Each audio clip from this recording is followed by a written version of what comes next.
blocker. Swim dodge, fires and scores! Skipping a step behind the back! Pass, the extra look, and the goal! Shot on goal and good.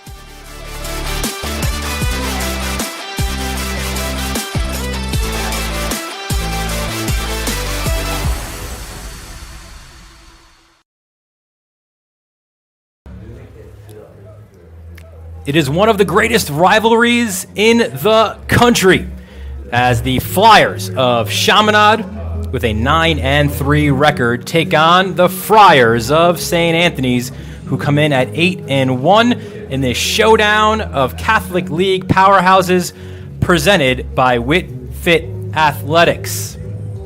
Good afternoon, everyone. Dylan Butler here with, of course, Rob Pennell, former Smithtown, Cornell, and current Redwoods player in the PLL. And Rob, these are the games that these guys circle on their calendar every year. They play twice in the regular season, a guaranteed third matchup in the postseason. So it's a 3-round fight, and it's always so much fun. I think that's what makes it great, right? They know they're going to see each other once, twice, and then get that last shot. And that last shot is really the one that matters. This second one, I think, is an important game for Chaminade to prove that they can hang with St. Anthony's after a 19-10 loss in the first game, and to build some momentum and build some confidence for that third matchup.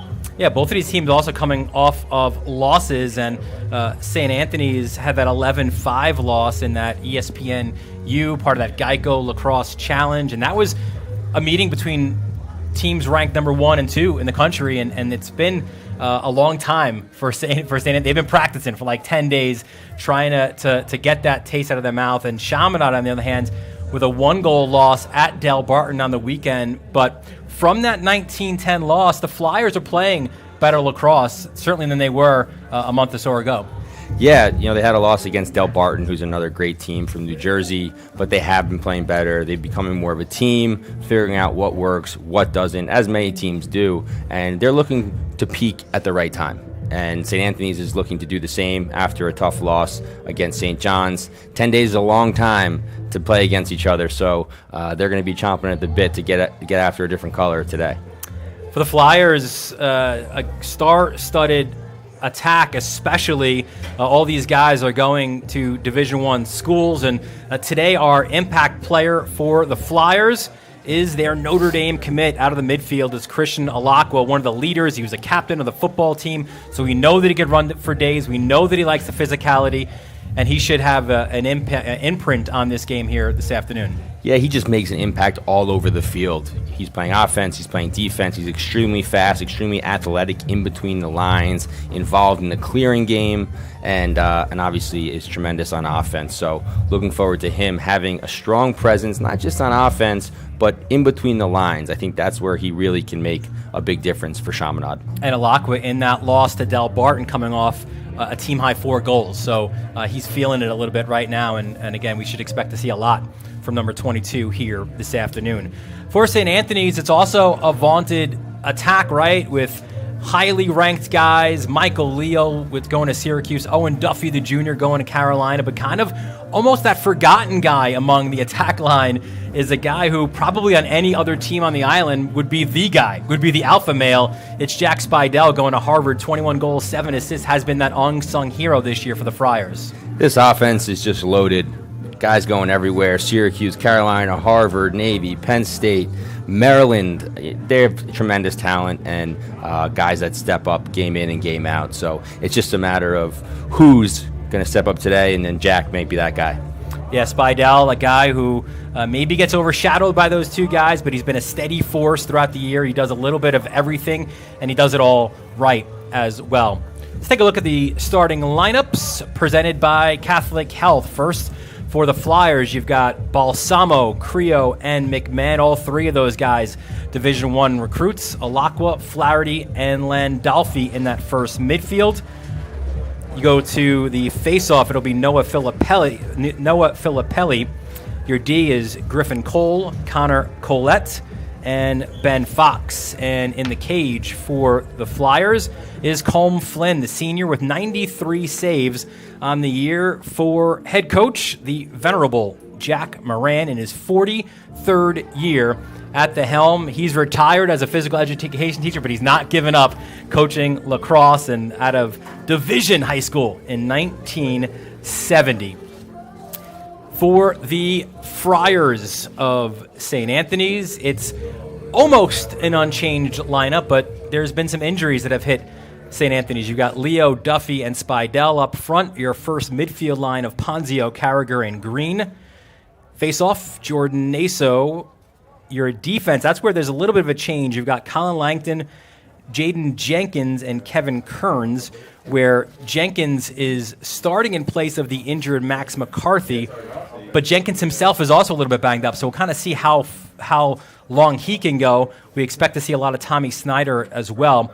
On the defense, in the cage is Will Snyder, going to Fairfield. 86 saves on the season, has been the rock for head coach Keith Weiserick in his 23rd season. He's a 1986 graduate of St. Anthony's High School, has a 309 and 72 overall record.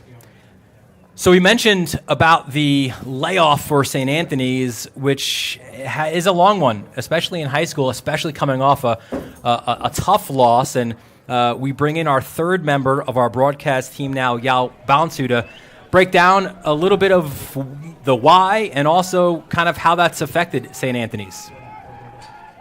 Thanks so much, Dylan. St. Anthony's had its 8-game winning streak to begin the season snapped after a loss to St. John's, D.C. Now, the problem is that game took place 10 days ago, and for St. Anthony's, it's been a long stretch of just practices due to rescheduling issues. Head coach Keith Weiserick says that he's 50-50 as to whether or not the long break has been a positive, but nevertheless, the team remains banged up. For McCarthy, he's out today due to a foot injury. If you think back to the preseason, Cole Osheim's been out since then. So for today, defensive depth is going to be the key for St. Anthony's. And yes, it comes against a team in Chaminade that they beat up pretty bad back in mid-April, 19-10 to be exact. But if you ask Coach, he'll tell you that this is not the same Chaminade team and that game didn't really matter. And whether or not they win or lose today, they're going to have to face off again in 2 weeks. Back to you, Dylan. Yeah, thanks, and 100%, right? That's a game. It's funny the way that these 3 rounds are set up, right? Where the first game out in Mineola happened, as Yao said, about a month ago, right? And now these 2 games, though, they kind of go together because in 2 weeks' time, they'll meet for everything, for the championship. So as Weiserick told his guys, if you haven't put that one in the rearview mirror already, you've got to make sure you do it because this is a different Chaminade team. And I think it's a more important game for Chaminade. St. Anthony's coming off that loss. Sometimes 10 days of practice in a row can be good for a team, get after one another, work on things they need to work on. So I think St. Anthony's is in a better position right now than they were when they lost to St. John's, and a much better team. Chaminade, after that first loss, has something to prove and has to build their own confidence. That's most important. They need to build confidence in this game. Win or lose, they need to go into that final game thinking that they can win. Absolutely. So that is the scene here at Cy Donnelly Field in South Huntington, where it's Chaminade and St. Anthony's, the latest meeting between the 2 longtime rivals. We have opening face-off when we return right here on the Varsity Media Sports Network. You're watching the Varsity Media Sports Network, the home for New York high school sports. At Catholic Health, when we see our island, we see a region that lives, feels, and pulses with energy. But before it all, we see you, because it's your lives that breathe life into this island. At Catholic Health, we're able to provide the highest quality, most innovative care for your body, because our culture cherishes your humanity.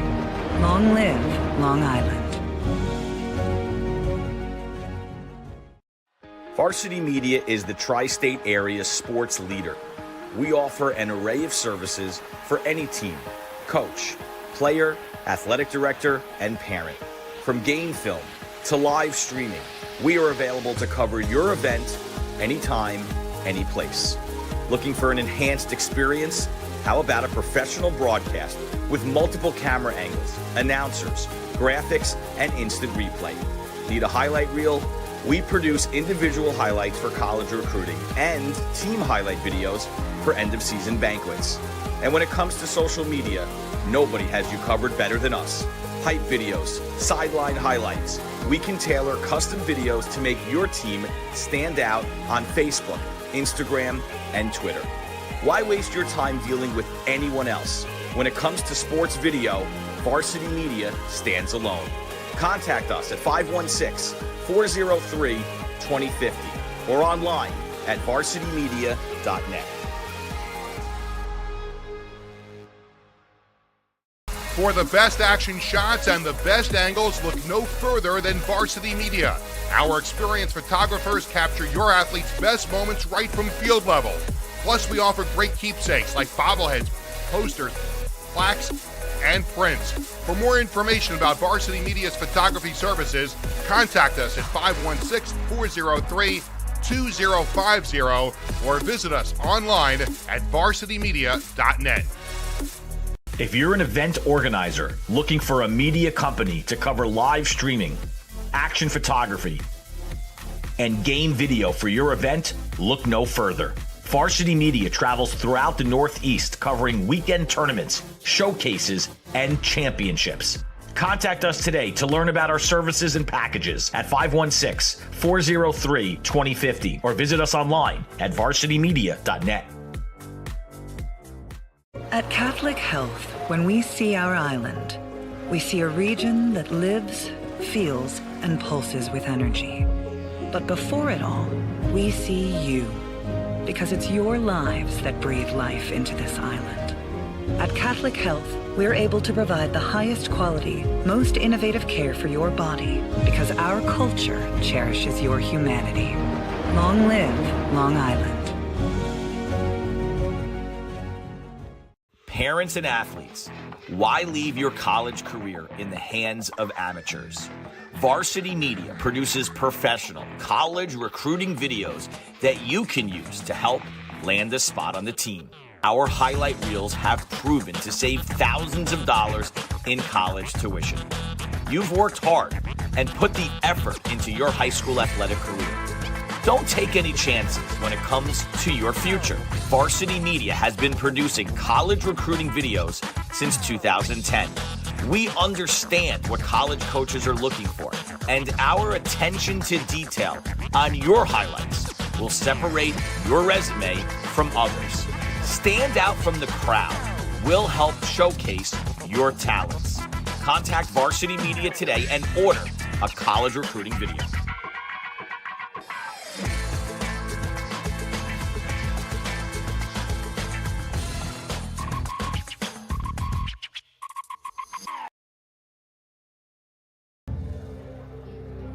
Welcome back to Cy Donnelly Field. A little bit cloudy here this afternoon. Not too windy, as you can see the flags waving there. Just about set to go for round 2 of 3 between Chaminade and St. Anthony's. Dylan Butler here with Rob Pinnell as well. And last meeting, we talked about it between these two schools. 19-10 was the win for St. Anthony's. Jack Ponzio had 4 and 4. Michael Leo with 4 and 2. Owen Duffy with 2 and 3. Patty Carragher with 3 and 1. It's just an explosive offense, Rob, and there's so many different guys, and guys too who can play multiple roles. You know, where like a Ponzio is a guy who is usually an attackman, right? But he's playing in the midfield, and just a diverse and dangerous offense for the Friars. It's a great test for Chaminade's defense, as is the Chaminade offense for the St. Anthony's defense. And I really think the team that wins today is the team that's going to have to step up defensively, particularly in St. Anthony's with guys a little banged up. But Chaminade going against that high-powered St. Anthony's offense is going to need to show up, is going to need to win their matchups, and they're going to need some great playing goalie as well. Yeah, that's going to be on Colm Flynn, and he's the guy, right? PJ Verdi, who's the junior going to Johns Hopkins, he made 9 saves against St. Anthony's in that first matchup, was coming back off of an ACL injury, so he returned the second week of March, but he got hurt again in May, had an issue with some cartilage removal in his ankle. So Verdi's out for the year. It's very much going to be the job of Colm Flynn, very much like it's the job of Will Snyder in the cage for St. Anthony's, with Kevin Barnett injured as well. We go to the faceoff X. And this is where Jordan Naso, who taps it back, he was injured, a bit banged up in that first matchup, And he gets the first face-off win, and the Friars get on the attack. That's Carragher back to Jackson Green. Gets it right back. Fakes the flip, Carragher. Hands off, there is Leo. Such an accurate shooter. So much so, Rob, that Keith Weiserick said of all the guys that we've had here, and there have been a lot of guys, might be the most accurate as an errant pass there shooter of them all, right? And you're talking Chanachuk Jr., right? I mean, you're talking Tommy Schreiber, Brennan O'Neill. Those are... McAdory. That is quite the compliment. Big shoes to fill, high expectations.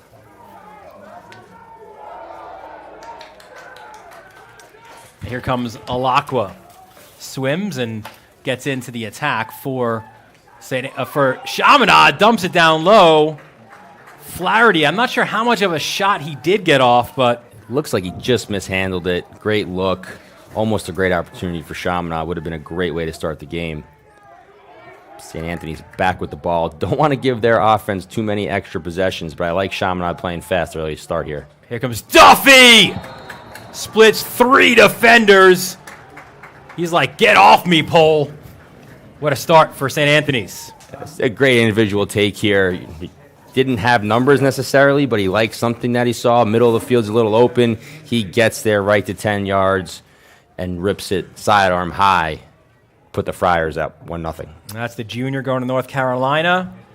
Bit of a throwback all around. The Tackman is a junior captain, which you don't see often at St. Anthony's for Duffy. Goal number 24 on the season. He's incredibly talented. He can do it all.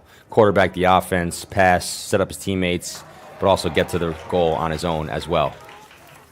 So the face-off battle, as it always is an important one. Filippelli gets the second face-off, so they're 1 each now as the Flyers are looking to get a response.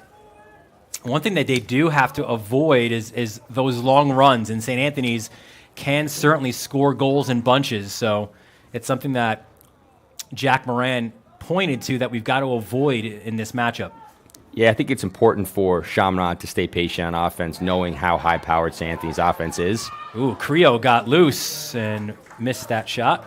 Possess the ball, make their defense work, especially a defense that's banged up, and take advantage and get the most out of each possession rather than trying to force it early. We want the best shot, not the first shot. So it might have been Aschheim in the preseason. He's been out for the Carolina-bound defenseman. Then McCarthy is rounding the cage, firing wide was Justin McMahon. But the job today to get Balsamo is going to be Kevin Kearns. So we'll see probably Kearns and a little bit of help behind him as well. It's going to be one of the key matchups here today. Into the crease! And there's the equalizer. Creo gets the goal, the assist to Flaherty. Great patience here by Chaminade. They had 2 looks prior to this that were great scoring opportunities, missed on both of them, maintained possession, and finally were able to cash in here. Great job by Flaherty drawing the double. Great handle inside by Creo. And he's patient. He doesn't catch and shoot right away. Catches it, establishes himself, looks at the goal, see what he has, and puts it in the back of the net. Creo, a converted midfielder a year ago, a running back on the football team as well. Great change of direction guy. His 26th or 27th goal of the year ties it up for Chaminade. And some movement there by Naso, where he went early. So Chaminade back on attack. That's Gary Correa. Back to Creo. Creo spins. That shot deflected, and it stays with the Flyers. Creo using his speed early on to get some open looks. Errant pass is on the carpet. Ground ball is picked up by St. Anthony's. That's Colin Langdon going to Army. Duffy spins, turns, and he's knocked down. Backup was there. Love Duffy being aggressive early on here. He likes his matchup. Great move there to get to the inside. And Chaminade was just able to slide timely enough to affect his shot. But love his aggression.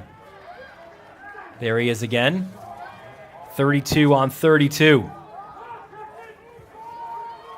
That's Ben Fox, the sophomore. What a job Fox would have today if that is the matchup. Here's Leo from up top. Lowers the shoulder, maybe a hold. Leo switches hands. Flag is thrown.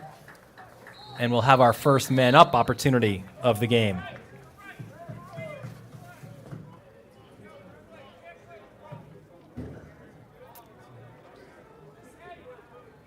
We're awaiting the call from the officials.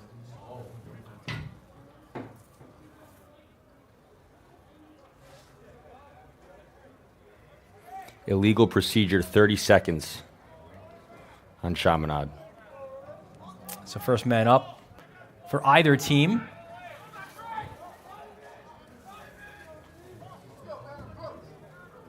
Carragher will put it back into play for St. Anthony's. There's Duffy. Oh, nice shot by Leo. A better save, though.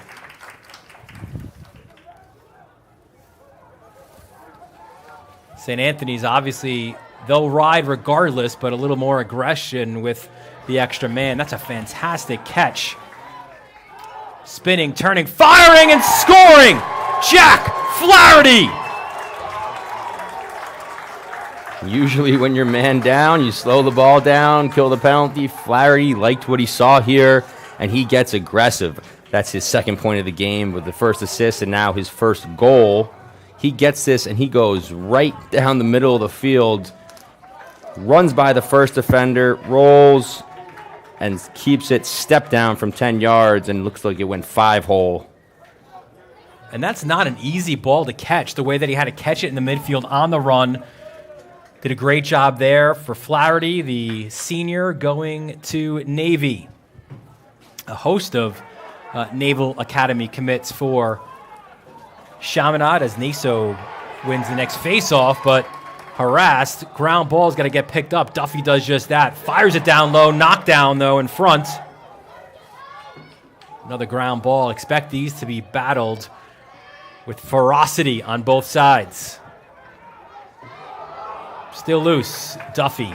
Those ground balls, play like that, the team who comes up with it, those are the ground balls that win games. Those are extra possessions right there. Credit to Duffy and St. Anthony's in getting that one, and look for them to maybe take the air out of the ball a little bit here, take some time, be patient after a scrum like that. Yeah, you've got your second midfield line now. There's Big Joe Calandrino. A change there as well where Colin Goals, the junior, just got an MRI result. He's out, unfortunately, for the season, which means added time now for an Anderson Eads, who's on that third midfield line, a bouncer in front by Eads. And now here's Leo.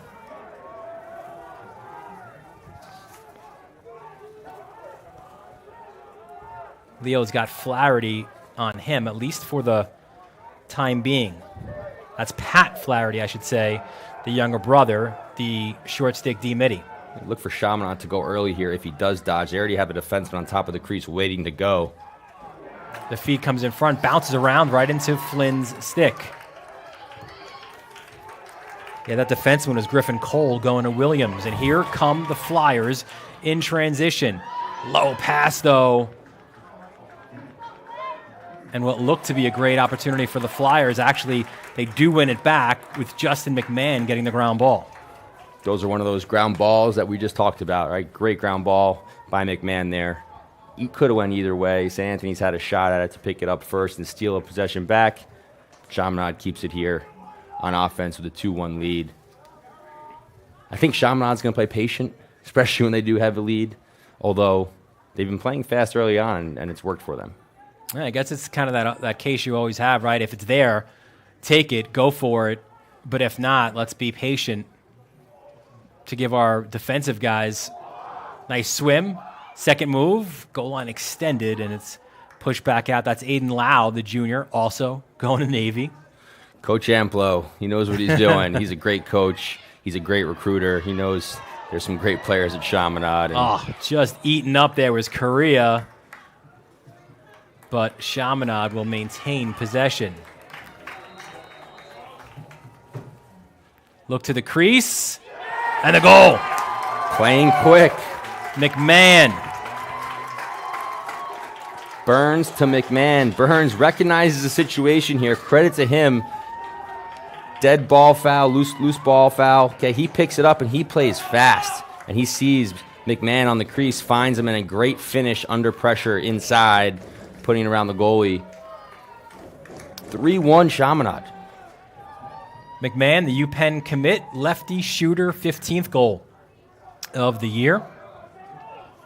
And Matty Burns, another Navy commit, going his 5th assist. And again, Naso goes early.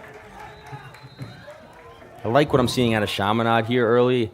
They're playing fast, but they're playing smart. Right? They're seeing opportunity, taking advantage of that. When it's not there, they're backing it out, being patient, getting the ball around. St. Anthony's defense is still settling in, obviously with those few guys out. First start for some. Still getting their feet underneath them. Yeah, added extra time for some of these guys. And another look at the crease and another finish. This time it's Balsamo. This is just your classic backdoor cut. And I think it was Alako with the feed. Sees him coming across the middle. Just a great timing. No, it was Flaherty who dodges head up and just a backdoor cut by Balsamo. And he's pretty automatic from inside the crease there. You can't give him too much time from that close. Unless it's something Chaminade's seeing. We're seeing a lot of those opportunities, right? Kind of high crease right in front of the cage. And that obviously, as you said, was a great cut. Been a couple, great plays off ball. I think they've really maybe found something or talked about something in regards to when one of our players has the ball and is drawing attention, guys need to move, guys need to be cutting. And they've done that so far. A little bit of a scrum there. A flag is thrown as it was Duffy battling with Benjamin Fox. Looks like Fox just hooks him here. You see this often on a roll dodge. And I think they called a hold. Yep, hold 30 seconds. A lot of defensemen go for that back check to find that stick, and sometimes just hold it a little too long and kind of hold the defenseman in there, and that's exactly what happened there. And St. Anthony's going man up. It's important for them if they can get one here. An easy 6-on-5 goal to stop the bleeding, as Chaminade has scored 4 straight. That's their second man-up opportunity, 0 for 1.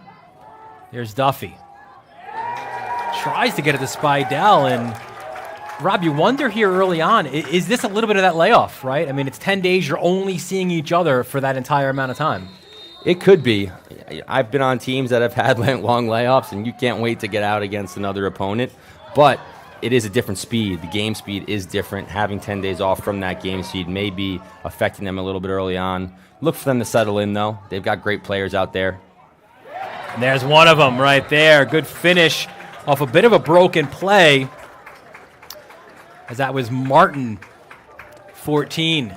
Unforced turnover. Chaminade turns it over in the clear here, and it leads to a break and an easy one as Duffy finds his pole there in the middle of the field, and you've got yourself a pole goal.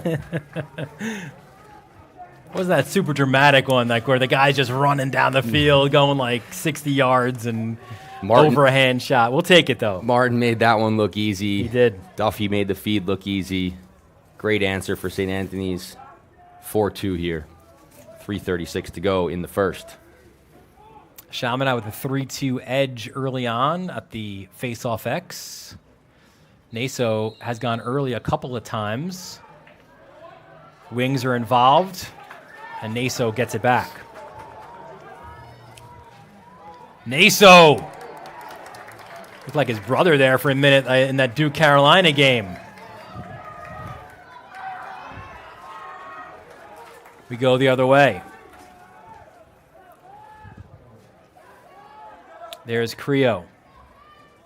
Works off a screen. Looks for options. Again, running back on the football team. You can see that explosive speed. Creo goes to X. Hands off. That was McMahon. Good-sized senior going to UPenn. What a year it has been for the Ivies. And there's a look to the crease to Correa, who gets the ground ball. What a hustle play by Gary Correa. Loose ball, though, scooped up. And here comes St. Anthony's. Patrick Toohey. D. Mitty hands off. And there's Jackson Green. Downhill. Green, the bouncer! Great save by Flynn there. He had time, he had room, and he ripped that one. And Flynn got a piece and sent it over the back of the goal. Flynn's third save of this first quarter. Duffy spins through the screen. Overhead shot! Come on! What a goal by Duffy. Just too easy. Inside rolls, get past the double team, gets up the hashes, continues to create angle for himself, right? 2 guys on him. A third guy comes as he gets up the hashes and jump shot back to that near side. He's been the St. Anthony's offense so far. 2 goals, an assist. 25 now goals on the senior for one of the top-ranked junior recruits in the country. His dad, Bill Duffy, played at Cornell, so I was hoping maybe we had a shot. But clean face-off win for Filippelli.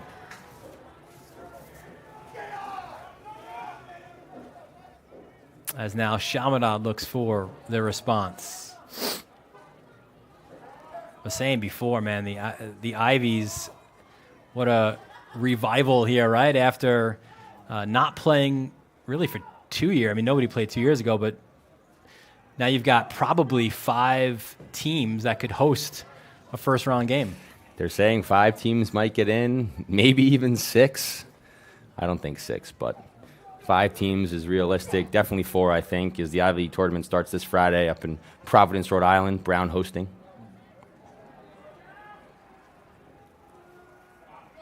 Here comes Balsamo. Balsamo! Through some traffic. That shot was wide. Backup was there. They slide quick to him when he gets the ball. So far this season, as the primary guy on Chaminade's offense, every time he gets it, that second slide is usually ready to go. As you saw there, he gets underneath the slightest bit, and two more guys came at him. A quick slide. There he goes under, tucks under, inside roll. Balsamo denied. First save by Snyder. And he's so good at, as that's another ball on the turf, picked up, or almost picked up by Leo. It's still loose. It's one of those ground balls we talk about. And they're saying that Weiserick got a timeout, which the Chaminade fans disagree with, thinking maybe the ball was out of the stick, but it was they get the call. They're always going to disagree with something. Chaminade fans, St. Anthony's fans, I'm sure we'll have more of that as this game gets heated and gets close to that fourth quarter and becomes more important. So I want to thank the folks at Wit Fit Athletics at 196 North Belmead Road out in East Setauket for their sponsorship. They've got sports performance training for all sports, help improve speeds, strength, power, and cognitive abilities. They work with athletes of all ages, from youth to pro. You get a free evaluation when you mention Varsity Media at Wit Fit Athletics. I was about to say, Rob, that Chaminade, one of their bread and butter, one of the staples of their program is their ride. They ride super aggressively, but I think Snyder has increased or has gotten better at clearing the ball, which obviously makes it more difficult then. Yes, if your goalie is good clearing, he finds that open man. The quicker he gets out of his stick, the quicker you're able to get it to a short stick and get over that midfield line. Obviously, the tougher it's going to be to ride. But Chaminade is going to have to steal a few possessions in that ride to win this game. That's those little things, stealing possessions in between the lines, are what make the difference in a rivalry game like this. So off the timeout. 41 seconds left. I think it's interesting with how good Chaminade has looked in this first quarter, and a lot of errors that St. Anthony's has made. Chaminade's made their fair share of errors as well, but it's only one goal game. It was 4-1 and back to 4-3, and St. Anthony's looking to tie it going into the second quarter. And this guy's been the guy. Duffy fights through a check, goes goal line extended. What a collision in front, as that was a shot by Carragher, but Flynn makes the save. His 4th of the first quarter. Final 10 seconds. St. Anthony's aggressive ride. Can they get one more off? 4 seconds. Get it to Duffy. There it is. Duffy hammered. Looking for a flag. Another comes in, and now it's a scrum right at the final whistle. This is what you get in a rivalry game. Thought Rob was a clean hit, shoulder to shoulder. Maybe a little extra there as well by others in Chaminade, but the two sides just go to their respective benches, and some stares as well, which you expect again in a rivalry game. I thought it was a good hit as well. Credit to the refs there for holding that flag in their pockets. I think it was to the side, as you saw when he hit him. He turned and landed on his back, which means he got him from the front. So good no call. I think in a difficult situation there, it looked more aggressive than it actually was, which it always does. And credit to the refs on making what I think is the right call. And Chaminade has a 4-3 lead going into the second quarter. Yeah, it's been great opening 12 minutes. We look forward to the next. You're watching this Catholic League Showdown presented by Whitfit Athletics on the Varsity Media Sports Network. You're watching the Varsity Media Sports Network, the home for New York high school sports. At Catholic Health, when we see our island, we see a region that lives, feels, and pulses with energy. But before it all, we see you, because it's your lives that breathe life into this island. At Catholic Health, we're able to provide the highest quality, most innovative care for your body, because our culture cherishes your humanity. Long live Long Island.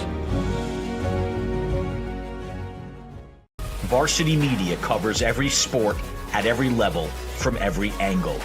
Game film, recruiting videos, highlight videos, SPORTSCAST, Under, and what a look.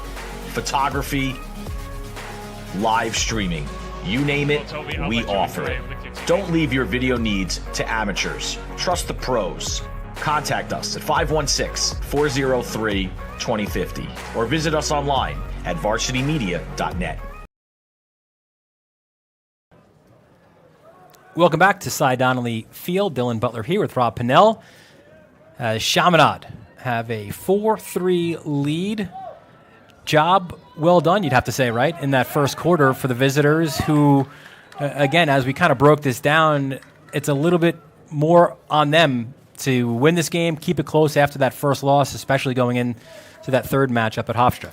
I think a win would be great. I think it's keeping it close and really proving to themselves after a 9-goal loss that they can play with this St. Anthony's team that's got so much firepower all over the field. But so does Chaminade. I mean, both these guys have kids going Division I, Division II, Division III, so much talent everywhere.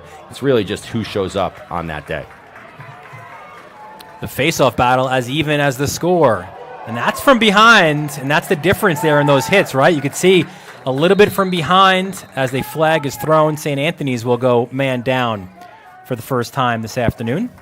The St. Anthony's coaching staff might disagree with you in saying that they were similar, but yes, that was definitely from behind. And here it is, watch, coming in.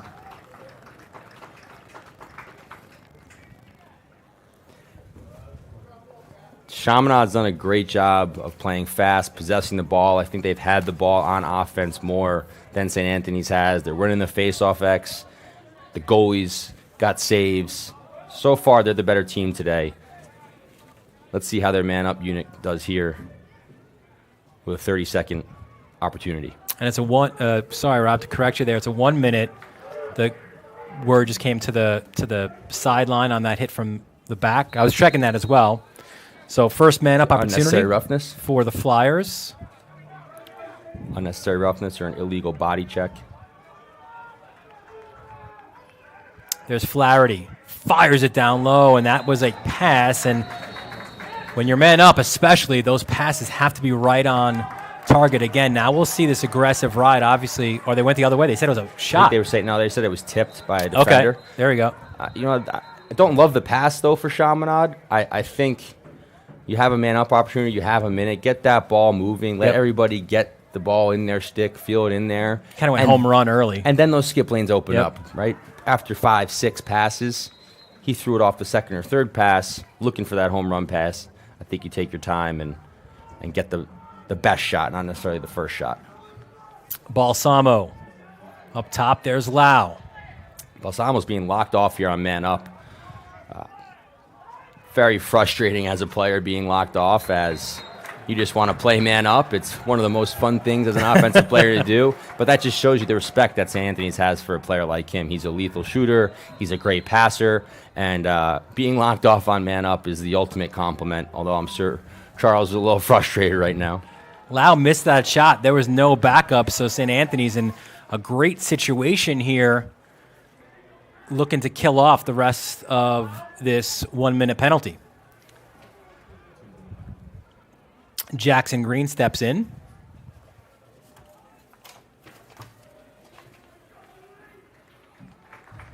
And gets it to Carragher. We're even now. There's Leo. Oh, what a pass by Leo! Turning around and scoring at the crease. What a pretty goal there. Jack Ponzio gets the finish.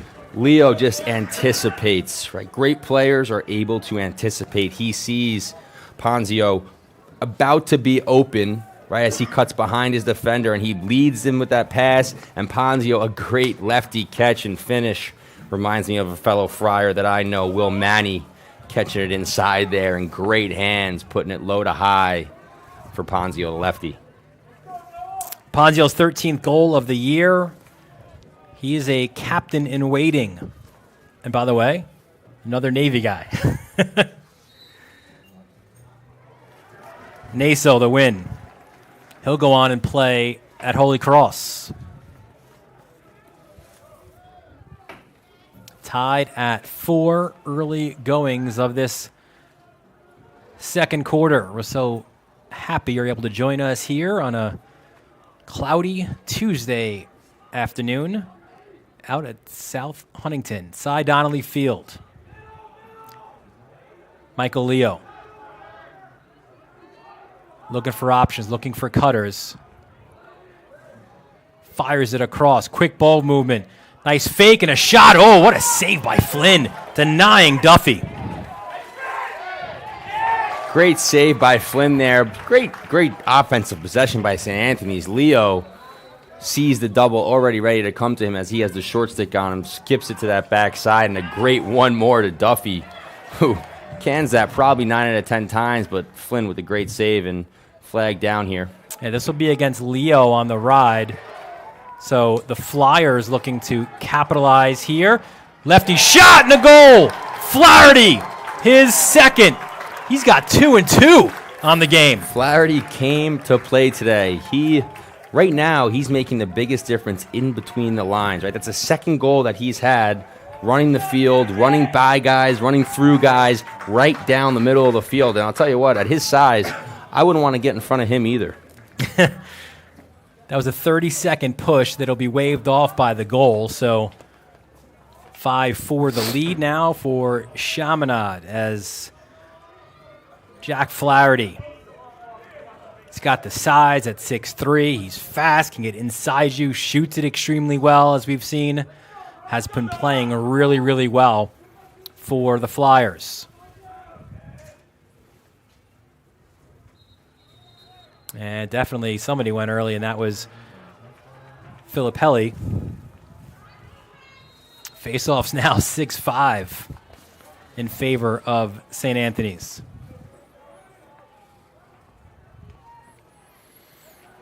See what the Friars have here, looking to respond. They got down early, and then this game obviously got tighter. There's Ponzio again. Little stutter step. Ponzio, overhand shot. wide of the mark, and the backup wasn't there, so Chaminade gets possession. Both teams doing a great job defensively is stealing some extra possessions here. St. Anthony's did it with Chaminade man up down here, getting that back up, and Chaminade just doing it here. It's been a few times this game that's happened, and those possessions are so important. Offensively, those are ones that coaches hate to see given up, right? Those attack bins should be behind the goal, in the right spots to back those shots up to make sure you're saving those possessions for your offense. Here comes Ryan Landolfi. They call him Lando. And if you wondered, yes, he's also going to Navy. The extra pass in the goal. Alakwa. Great offense here by Chaminade. Dodge down the alley, draw some attention to him, throws it forward. Right, look at the defense all looking at him. Throws it forward, and Alakwa wide open on the backside. Easy cut, easy finish. Great feed by, I think it was McMahon on that left side. So Alakwa, again, a team leader, the captain of the championship-winning football team, going to play at Notre Dame. His 16th of the year extends. The Flyers lead to 6-4. Correction, I think it was Balsamo on the assist there, the left side there, as he caught it behind the goal and found Alakwa inside.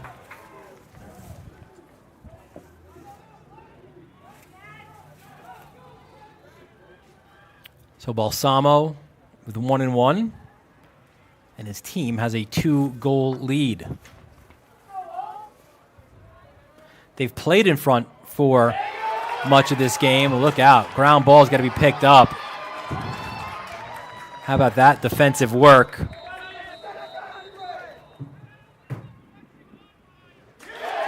And we'll go to Chaminade.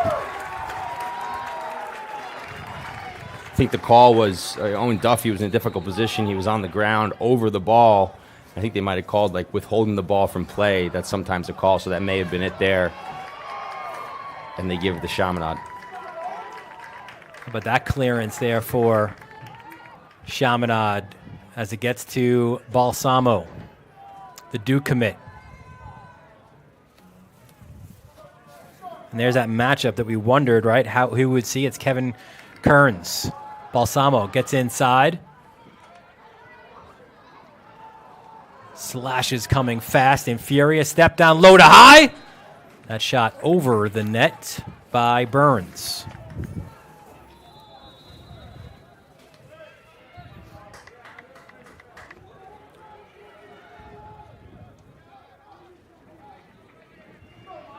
There's Lau. As Chaminade will call timeout with 7:07 left. Both of these teams have big games on the horizon. St. Anthony's will go up to Darien, team that beat Chaminade earlier this year. Darien playing really well this year for Coach Braymeyer. So that should be a great late season test for St. Anthony's and Chaminade, which you love to see. It's the return of Riggs Rock as they go to play at Manhasset. Of course, remembering the life and legacy of Jimmy Regan. So that should be a great game. That'll be also, we have that for you. See the bottom right of your screen there on the Varsity Media Sports Network, as along with all these other games, we'll be out at Manhasset again tomorrow night as Cold Spring Harbor takes on Manhasset. Again, all these games on the Varsity Media Sports Network. But that's a game Riggs Rock means so much. We were out at the Woodstick. It's another one of those games that means so much to communities. But you love that these two schools, Chaminade and Manhasset, have made a point of every year playing when they could. Obviously, COVID has halted that for the last couple of years. But Jimmy Regan, a Manhasset guy, a resident, grew up there, played at Chaminade, played at Duke, and then ultimately he gave the ultimate sacrifice for his country. And both programs want to make sure to always remember him and tell their younger guys all about him. So important, and to also teach the future generations, right? It's been going on for years now, so to teach those generations about Jimmy Regan, his sacrifice, and honor him in the correct way through that Chaminade Manhasset game. And obviously Duke as well honors him yearly, year-round really, in Jimmy Regan. Yeah, they had that 5K run that lead the way 5K run in Manhasset in the fall, and Jack Moran said, that was the first sort of idea that, we're getting out of COVID now, and we have an opportunity to remember Jimmy, and obviously now the game will be played again. And like the Woodstick, it's kind of a celebration throughout the day. So it should be another fun one out at Manhasset on Saturday night. So St. Anthony's trying to clear. You see the aggressive ride. Balsamo involved. And now St. Anthony's, will they push it? There's Leo. Backs it up. Lost it. I was going to say nearly lost it, but did lose it. That's Fox, the sophomore. He has been great. 2 times in a row that Chaminade defenders have put the ball on the ground of St. Anthony's attackmen. Right back at you the other way now, St. Anthony's. St. Anthony's done a great job riding early in this game, creating extra possessions that have led to goals. Duffy. Flag is thrown. I think that's a glove, actually. I was going to say. All right, so we're going to halt it as Duffy can get it back. Maybe it should have been thrown if his glove's flying down. I've only seen that happen 2 other times, and it was both to the same person. Max Sebald lost his glove. Very difficult to do, but I've seen Max Sebald do it twice, so Owen Duffy's in good company. Yeah, there you go. Good recognition by the officials as well, right, to make sure we halt play as it's a safety issue. Look at the explosion, goal line extended, but Flynn makes another save, denying Leo. Explosive move, gets underneath. I just think the angle was a little too tough there for Leo, and Flynn did get a piece of it, keeping it to the outside of the goal. Great stop there by Chaminade. Flynn playing great in goal today for Chaminade. Unofficially his 6th save of this first half. There's Flaherty. Got the hot hand right now. Oh, sheds the check. Ooh. Fires it high, and again, no backup is there, so St. Anthony's gets the ball.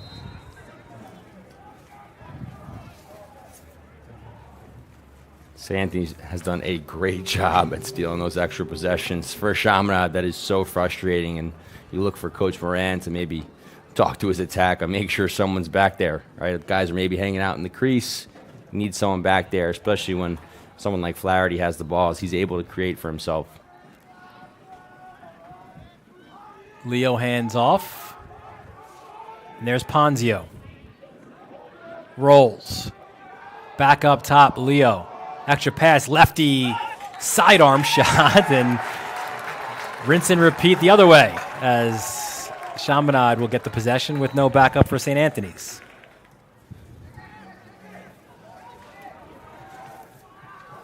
This one very much in the balance. Neither kind of able to wrestle it from the other here in this second quarter. Here comes Creo. Just seems like he has a different level, right? Like of speed. Just he's like a jitterbug. Yeah. He's fast, straightaway speed, but also quick. Side to side, he catches it. He's able to get away, create separation. Certainly one of the guys you want with the ball under pressure.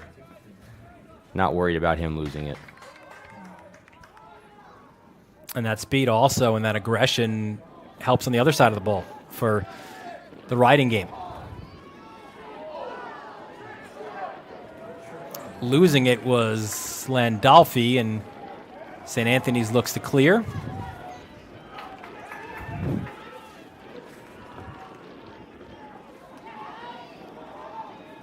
Duffy will back it up as waits for his personnel to come on.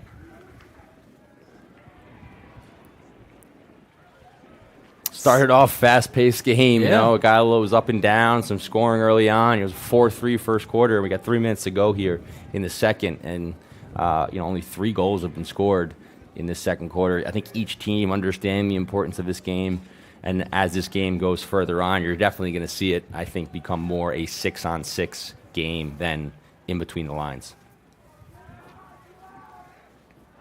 Ponzio to Green. Back to Duffy. Sheds a check. Duffy goes low. And I think Flynn got a piece again.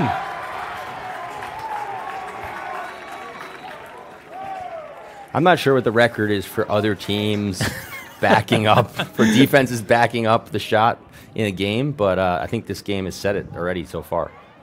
Certainly the most we've seen this year, that is for sure. I've been playing for 22 years. I think it's the most I've seen in that long. Lau. Back to Creo. Going to Richmond.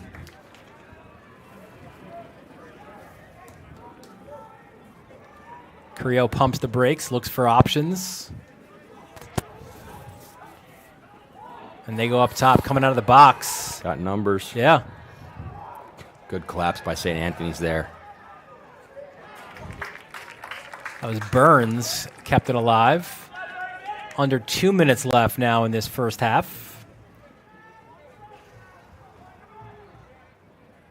We invite you to stick around at halftime. It's a busy one. We'll have Eric Minio, St. Anthony's alum, played here for the Friars, played at Army as well. He'll talk about the shootout for soldiers, one of the cooler, more meaningful events on Long Island, as there's a timeout here by Chaminade. You would expect here to set something up here late with a minute 23 remaining.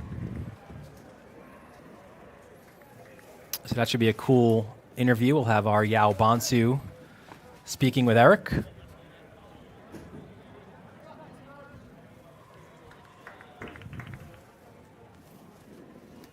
We spoke with Jack Moran, and listen, it's something that you had mentioned as well early in that Woodstick Classic, remembering, of course, Richie Moran and the former Manhasset coach, the former Cornell coach, and Jack is Richie's nephew, so of course our thoughts go out to Jack for that loss. But he said Richie, he was old school, really didn't tell anyone he was sick until everyone realized, right, that he was very sick. And he said one of the cool things that Jack said, he said that Jack's youngest son, Ryan, who's the coach over at UMBC, said, listen, if you're a lax guy like us and you've had Richie's life and his career, it was a tremendous journey, right? So you kind of think of that, and you know it better than most about Richie Moran. Yeah, he was an amazing man. I was fortunate enough to have a great relationship from the time I started playing at Cornell till the time he died, and had a few phone conversations with him over the past few months leading up to his death. But he had a tremendous impact on so many people, and not just people that played for him, people that he met and came across. You felt like you knew Richie Moran even if you met him once. He had a genuine interest in everybody he came across, and obviously had a tremendous impact on the lacrosse world as a whole. He was such a special person, such a positive person, and he just loved the sport of lacrosse and everyone in it. Jack would say if you walk through a room with Richie, it'll take you 35 minutes to get the other side of the room because everyone knows him and he wants to talk to everybody. And he knows everyone's name. He was unbelievable. Malacqua goes low, and the save by Snyder, just his second of this first half.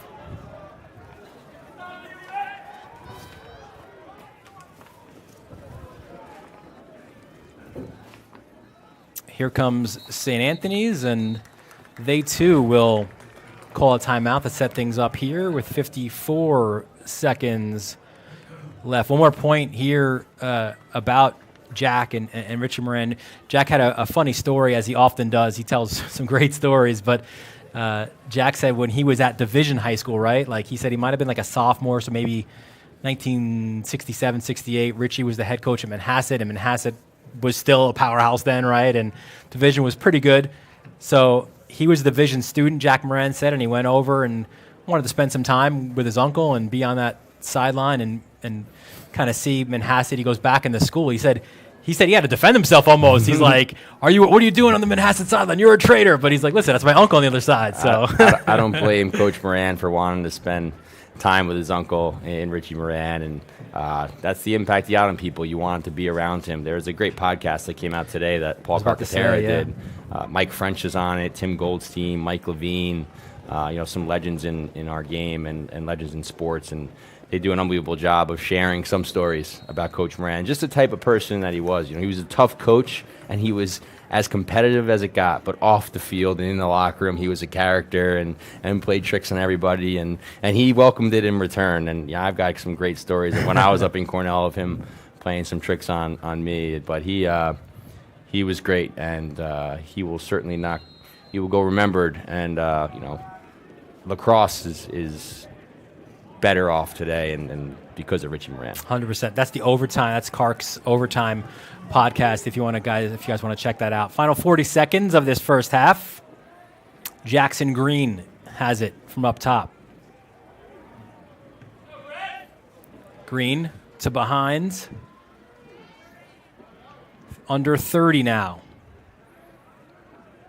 Friars looking to cut their deficit to within one. Here's Leo, draws a double. In front, that's a tough pass, picked up. Little worm burner as a whistle is blown as a crease violation called against St. Anthony's. So 16 seconds left, plenty of time for Chaminade to perhaps tack on another goal to their lead. It'd be great for Chaminade to tack on another one, but I think right now they'd be thrilled to go into the half 6-4. St. Anthony's done an unbelievable job of riding, not give one back here. So you got 5 seconds left here. Maybe they can get a shot on goal. Will they look to goal? Won't get the shot now as the ball bounced across to Landolfi. But as that pass came across was when the half ended. It's been a fun one. Chaminade's been out in front for most of it, but it's been about here, this 1-2 goal difference between these two long-time rivals. We'll take a quick break, and we'll set you up for halftime as we'll have Eric Minio talking all about Shootout for Soldiers with us here on the Varsity Media Sports Network. You're watching the Varsity Media Sports Network, the home for New York high school sports. At Catholic Health, when we see our island, we see a region that lives, feels, and pulses with energy. But before it all, we see you, because it's your lives that breathe life into this island.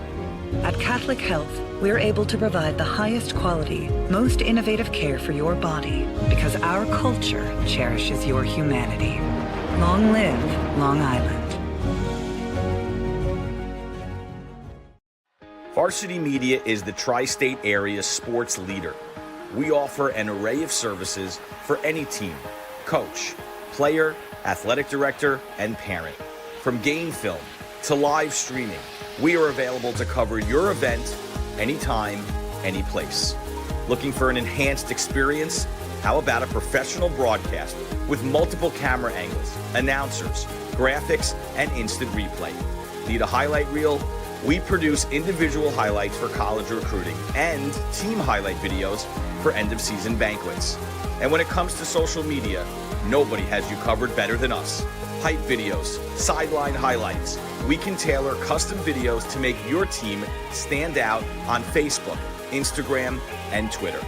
Why waste your time dealing with anyone else? When it comes to sports video, Varsity Media stands alone.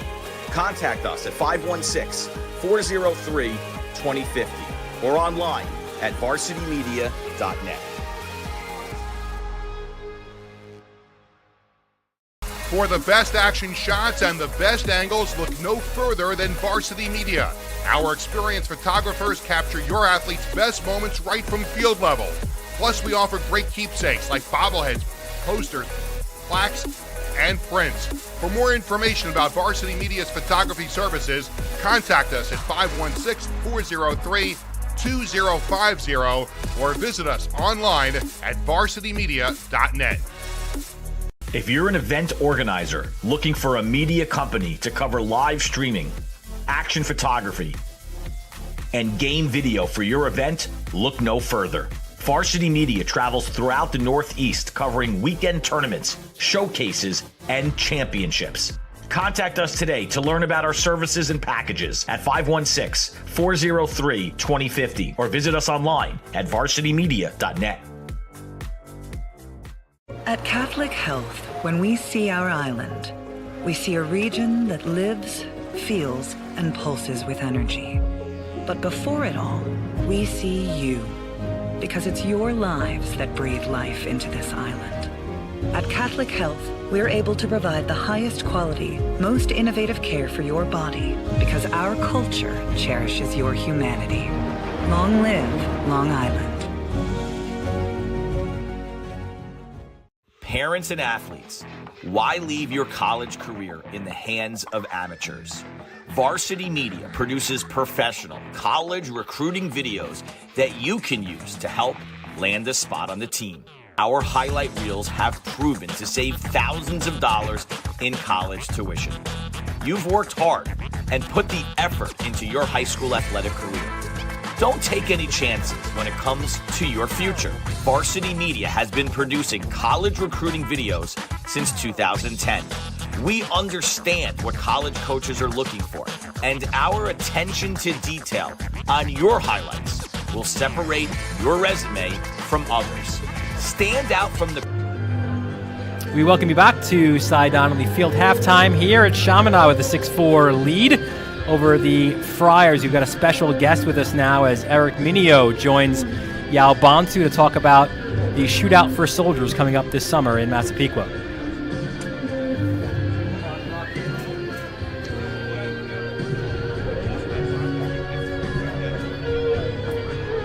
Thank you, Dylan. Now joined by Eric Minio with Shootouts for Soldiers. Eric, I know the score is not favorable right now, but how does it feel to be back at your old stomping grounds? It's amazing to be back here. Friars forever. Happy to be out here supporting the team, watching Coach Keith and the Friars get after it.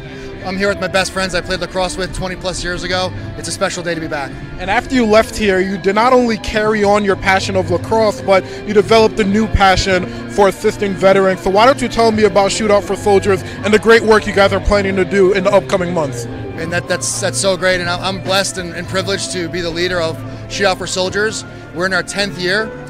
We've raised $5 million to date, and what it is, we have a 24-hour lacrosse game broken up into 24 one-hour games. Each team fundraises. They go out there, have a lot of fun. All that money goes to support veterans and their charities, and we connect them with the local community by using the platform of lacrosse. It's like a festival meets a rock concert, meets a lot of fun, meets a lacrosse game. It's just a good time. So tell me, 24 hours of lacrosse, that's something you haven't even heard of before, but what else is it about Shootouts for Soldiers that separates it from really any sporting event around the country? Well, besides having a Guinness Book of World Records for being the only 24-hour lacrosse game, it's a place to have a tangible interaction with a veteran from the local community. It's a place to link up with a local charity to get that veteran support. It's a place where the local community and business leaders and organizational leaders could all come out and have a tangible interaction with the veteran while raising money and having a great time. We're not a festival for recruiting. We're not a festival to have pressure. It's a lacrosse game to have fun and to bring awareness using the platform of lacrosse to grow the game. Last year, you guys raised nearly $180,000 alone, and you guys had a lot of firsts. You had firefighters, police officers from local communities going against each other. So what can people expect this year for you guys to take a notch up in all the locations you guys are planning to play? Well, yeah, that's great. And so we went from 3 locations last year. We've expanded to 7 this year. We have 2 new cities on the docket. You could expect parachute teams. You could expect tanks, Humvees, helicopters. You could expect a lot of fun and definitely some records to break.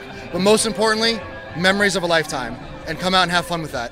And finally, Eric, we know the challenges that come with serving in the military, right? But when you were playing lacrosse in college, obviously you suffered 2 heartbreaking injuries, the same injuries to both your knees. So tell me, for you to be not only leading this organization, but for you to be playing the game you love and being able to bounce back from those challenges, what does it mean to you?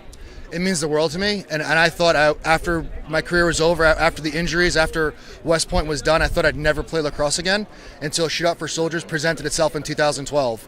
And there was a way to connect and be with my lacrosse community and my veteran community playing the medicine game. Right, this is a medicine game. We borrow it from the indigenous people of America, the Native Americans, and it's a sport that's healing us as well. And what a privilege it is to use the lacrosse and the veteran community and get after for 24 fun hours. Eric Minio. Dylan, back to you. Great stuff. Thanks so much, Yao, and of course, thanks to Eric. Another special guest now. It's rolling here at halftime. We've got Ryan Whitley here with us in the booth from WhitFit Athletics. I think that's a great segue here, right? Because Eric Minio had a couple of ACL injuries, and maybe if this was during his high school career, maybe he's going out to WhitFit, right, and getting some work in. I guess first, tell us what WhitFit Athletics is. So overall, we're a sports performance training company, really working with athletes of every sport, every age. We have athletes as young as elementary school age all the way through the collegiate level. Yeah, and you guys, as you just mentioned, right, it's programs for all ages, right? It's not just like a high school athlete. It's not the elite athlete either. Yeah, definitely. We are offering programs for young athletes all the way through collegiate and professional level athletes, and really going through speed, strength, cognitive training, and everything in between. And we mentioned before, right, if you mention varsity media, you get a free evaluation. So I guess the most important thing now is for athletes watching and they wonder how they can get involved with WhitFit, tell the folks how they can. Yeah, so the first thing is we set all of our athletes up for an evaluation, get them started, get a program set that fits their specific needs, and really just goes into relaying everything onto the field as best as we possibly can. All right, Ryan Whitley from WhitFit Athletics, we thank you so much for joining us here. Yeah, and thank you. You've got a great one here as well. It's a fun game here. It's 6-4 is the score, and we'll get set for the start of the second half when we return here on the Varsity Media Sports Network. You're watching the Varsity Media Sports Network, the home for New York high school sports. At Catholic Health, when we see our island, we see a region that lives, feels, and pulses with energy. But before it all, we see you, because it's your lives that breathe life into this island. At Catholic Health, we're able to provide the highest quality, most innovative care for your body, because our culture cherishes your humanity. Long live Long Island.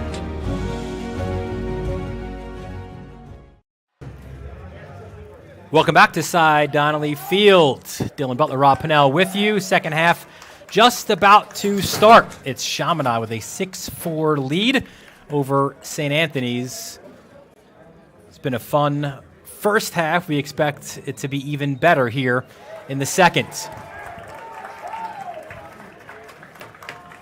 Chaminade off that procedure gets the first face-off win.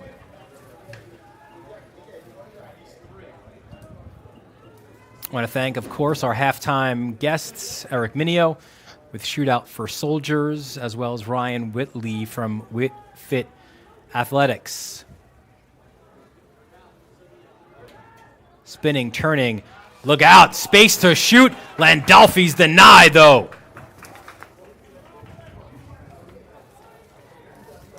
Third save for Snyder, and 1-2, Rob, that he kind of saw the entire way. I think that was the most important save of the game for him, seeing that early in the second half, getting that save, seeing the ball for his confidence moving forward in this game. I think you're going to see a different St. Anthony's team this second half. As there's a flag down, it looks like Chaminade has too many men. And another one, maybe the other official also counting it up. So neither team able to capitalize on the man up yet. Work it to X to Duffy. Off the screen. Good slide to Duffy. Backs it up on this delayed penalty. Duffy gets inside. Takes a shot, bounces right off. Great feed. Oh, trying to go behind the back, though, and unable to get that shot off with Spidell, but it'll be a man-up opportunity now for St. Anthony's.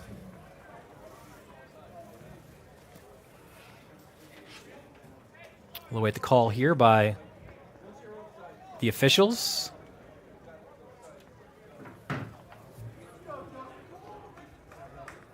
Not an easy job here today, Rob, officiating this game. 30-second man-up opportunity. No, these rivalry games are difficult. They get heated, they get intense. As refs, you're hearing a lot from the stands, from the coaches, sometimes the players, although not as much in high school. Leo hands off to Spidell. There's Duffy. great opportunity for St. Anthony's here. I think they would love to start this second half with a goal. However, Flynn says no. Great save by Flynn. Similar to Schneider, he just saw it. Both shots were high to high. Shooters didn't change planes, and the goalies read it the whole way. Seemed like very easy saves for the both of them. An important clear for the Flyers, and just as big a ground ball picked up by Flaherty. He's going to, as we said, Navy. Hope Eric Minio doesn't give him a hard time there. Former Army guy himself. 9:29 left in this third quarter.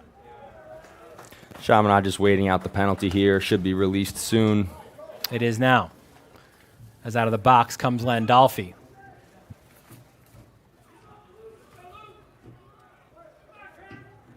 There's Balsamo, 1-1 in that first half.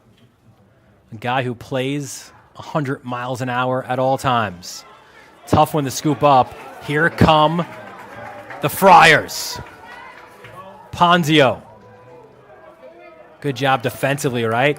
The recognition came as soon as it went to Duffy's stick, and St. Anthony's has to pull it back out.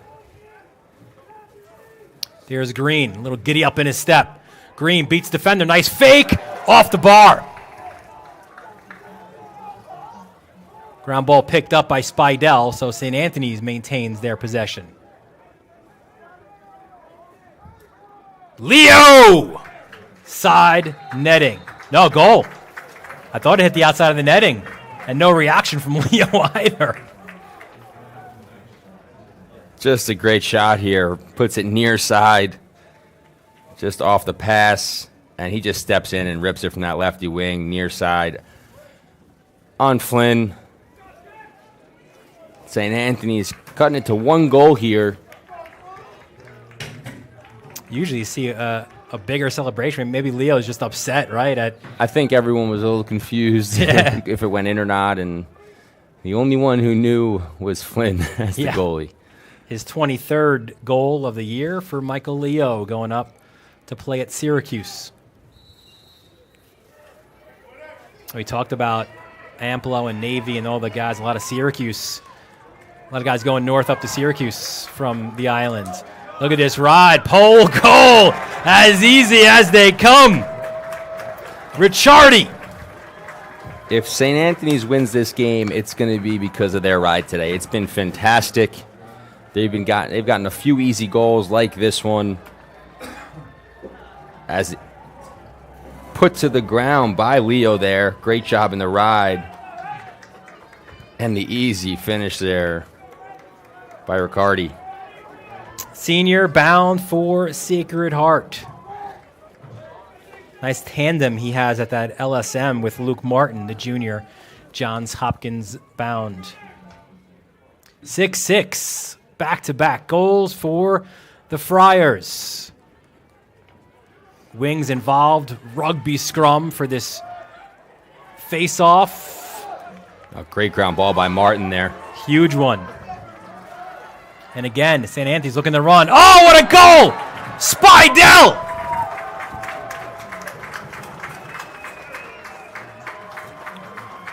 Spidell with the ride on the previous play leading to that goal. And now with the great cut to the inside. As Carragher finds him wide open. Easy finish for him in front there. St. Anthony's with 3 in a row to start this second half. And you're seeing a little different team right now. Energized, excited. Yeah, Spidell's 22nd of the season. And these goals, Rob, are coming in quick succession. It's a good rhythm the Friars are in right now. And again, it's that ride. Chaminade wanted a flag thrown, just aggressive off of that face-off. And the Friars will get the ball back.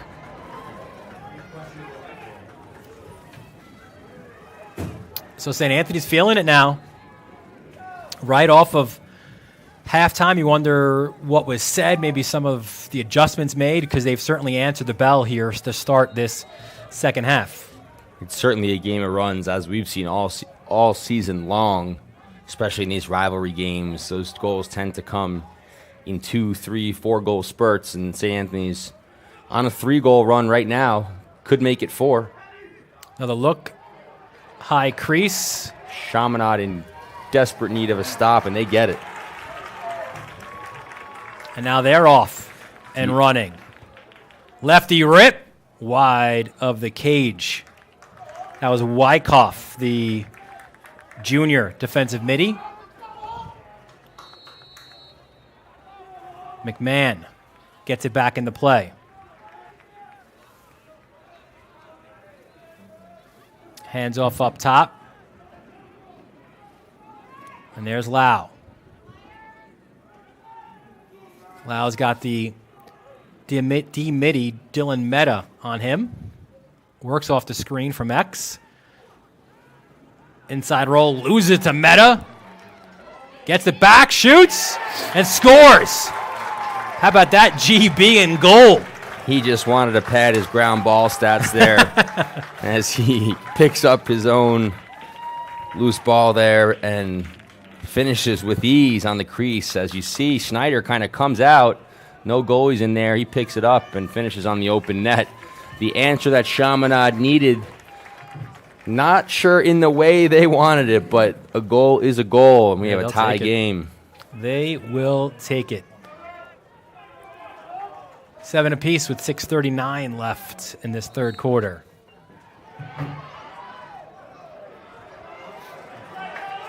And now the momentum turns for the visitors from Chaminade off the face-off win. And it's interesting, too, because it's hard to say the alpha for St. Anthony's, right? Because you got Leo and Duffy are both kind of that guy, right? But certainly the alpha for Chaminade is Balsamo. He's been relatively quiet, but contributions coming from everyone, really, on this attack. Yeah, I think you could definitely say that Duffy and Balsamo are those alphas for their respective team. Charles does a great job of trusting his teammates and playing within the game, not trying to force too many things. And here he kind of knows that when he does have the ball, that slide might be coming quickly. And a lot of his teammates are having success right now, so let them have the ball and trust that they're going to get the job done. There's Leo, goes low. No goal. So Flynn must have kept it right on the line, and here comes Chaminade. Great save by Flynn. Looking to push. Could be looking back at that one towards the end of this game.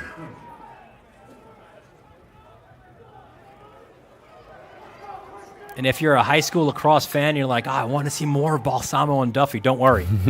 They'll see plenty of each other in the ACC in the coming years. They will. Balsamo to Duke and Duffy to Carolina. Pass up top. Landolfi fakes, loses it. Ground ball picked up. I think you also see as this game gets closer to the end and it stays tight that those two guys are going to have the ball in their stick more, trying to make something happen. There's Creo, hands off. And there he is, Balsamo. His patience today has been incredible. He hasn't had the ball in his stick a lot. He's trusting his teammates. He's playing within the offense. Right here, he sets a pick for the ball, rolls off it as both guys go with the ball carrier, and this is just speed to his left hand, which is his strength here, and he's done that a million times coming around the goal there. And a much-needed answer for Chaminade with a 2-goal run of their own here. His second of the game, he's got 2 and 1. And what you love about Balsamo, and certainly one of the reasons why he's wearing that number, it's not just about those moments, right? And scoring goals. He's one of the leaders in ground balls as well for this team, and it speaks as well to his aggression on the ride.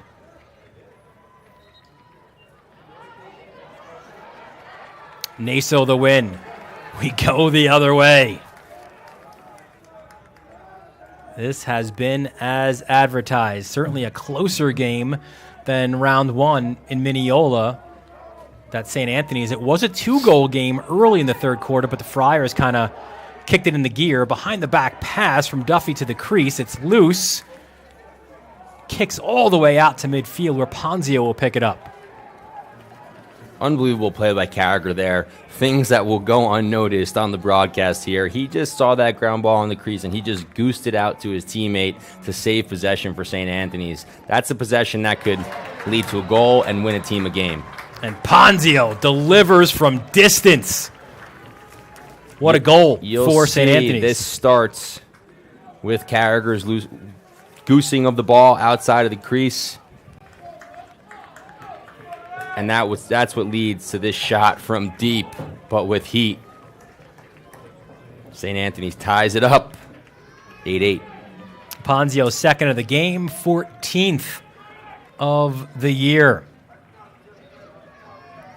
A guy who just does a little bit of everything for this St. Anthony's team. Another one of those guys who, could be an attackman. He's a two-way midi, could shoot, just works his tail off. Naso. Clean win. Naso to the cage. Naso denied. And a whistle is called. It'll be a hold, so it'll stay with St. Anthony's.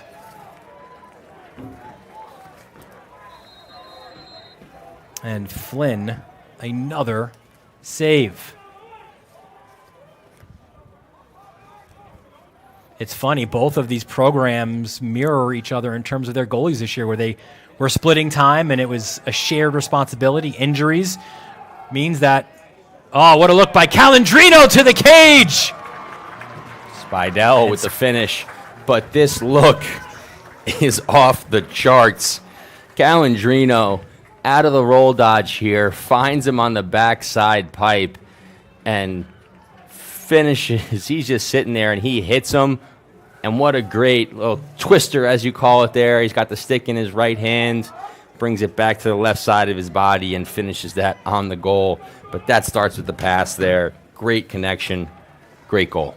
Calandrino, the junior, will go and play for Maryland. Big, strong, athletic kid. On one of those recruiting trips, they mistaken him for a transfer. He was that big of a dude. They said, no, I'm still in high school. I'm still a junior. Coach Tillman, a fellow Cornellian, he knows talent when he sees it. Duffy, that's a tough one to pick up. Duffy, overhand shot.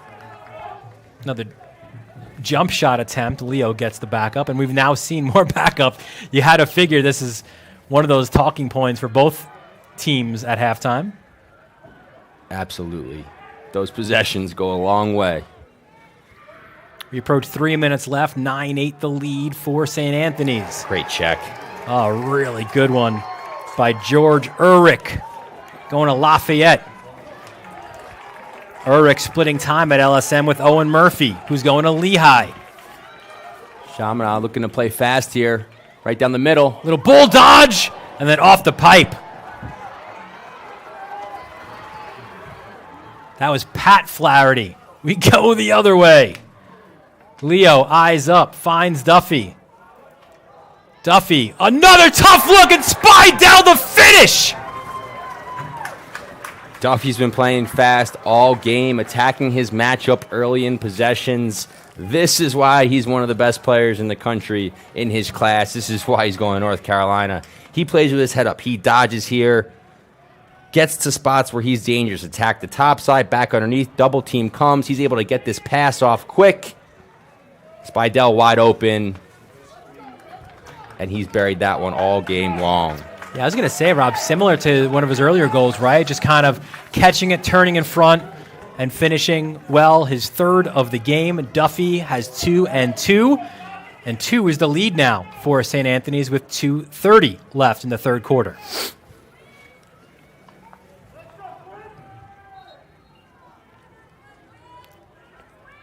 And a change at the face-off X for Chaminade.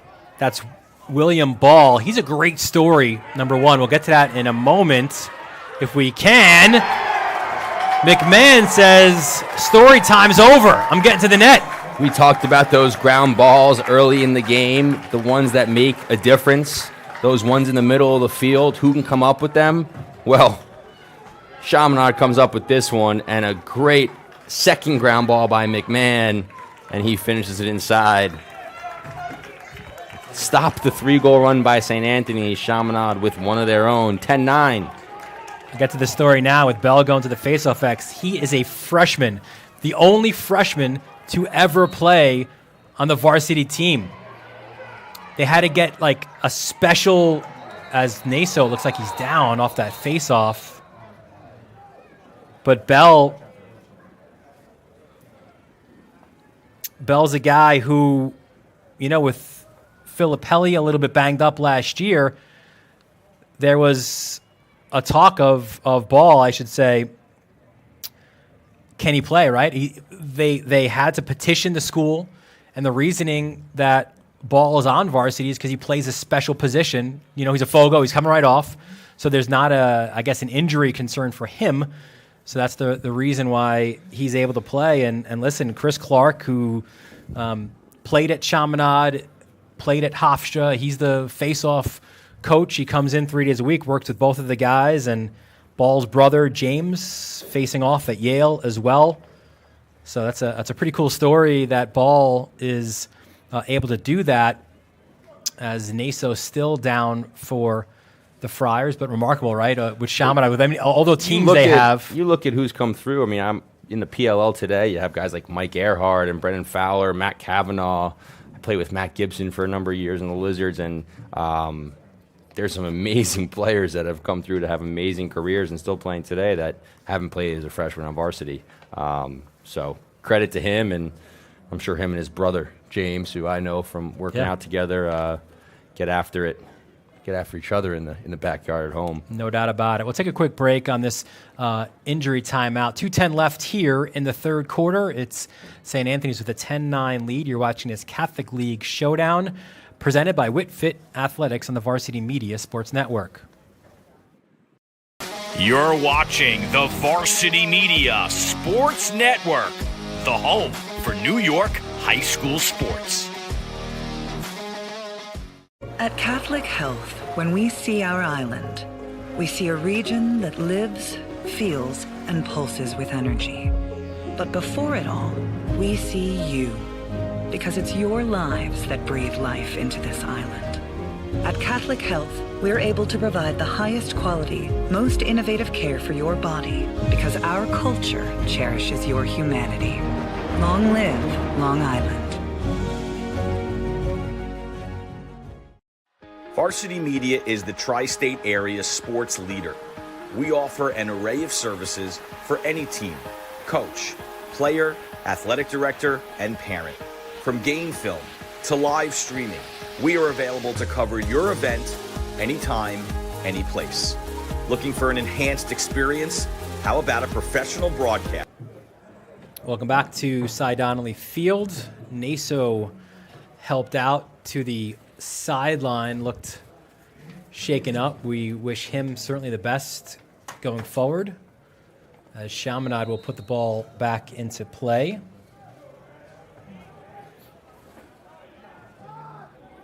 Looking to try to equalize here.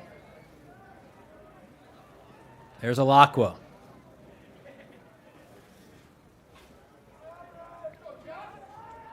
Flaherty. Alakwa couldn't pick it up. But now here's that ride we talked about, right? It's Balsamo, Alakwa. Chasing is McMahon as well. Good job going pole to pole opposite field.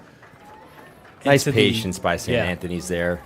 Chaminade was tenacious to start that ride, and they took a deep breath, stepped back, and got it out to the opposite side. Opposite of the box. Always stress clearing opposite the box side.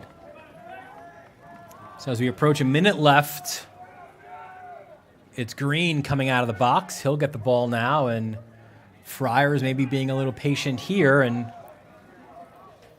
Green tries to go downhill, hands to Ponzio, gets it back. Under a minute left, third quarter. I think St. Anthony's might take this down at 20, 25 seconds, or Duffy might have other. Or Duffy's going to question mark. And again, Flynn. Saved by Flynn.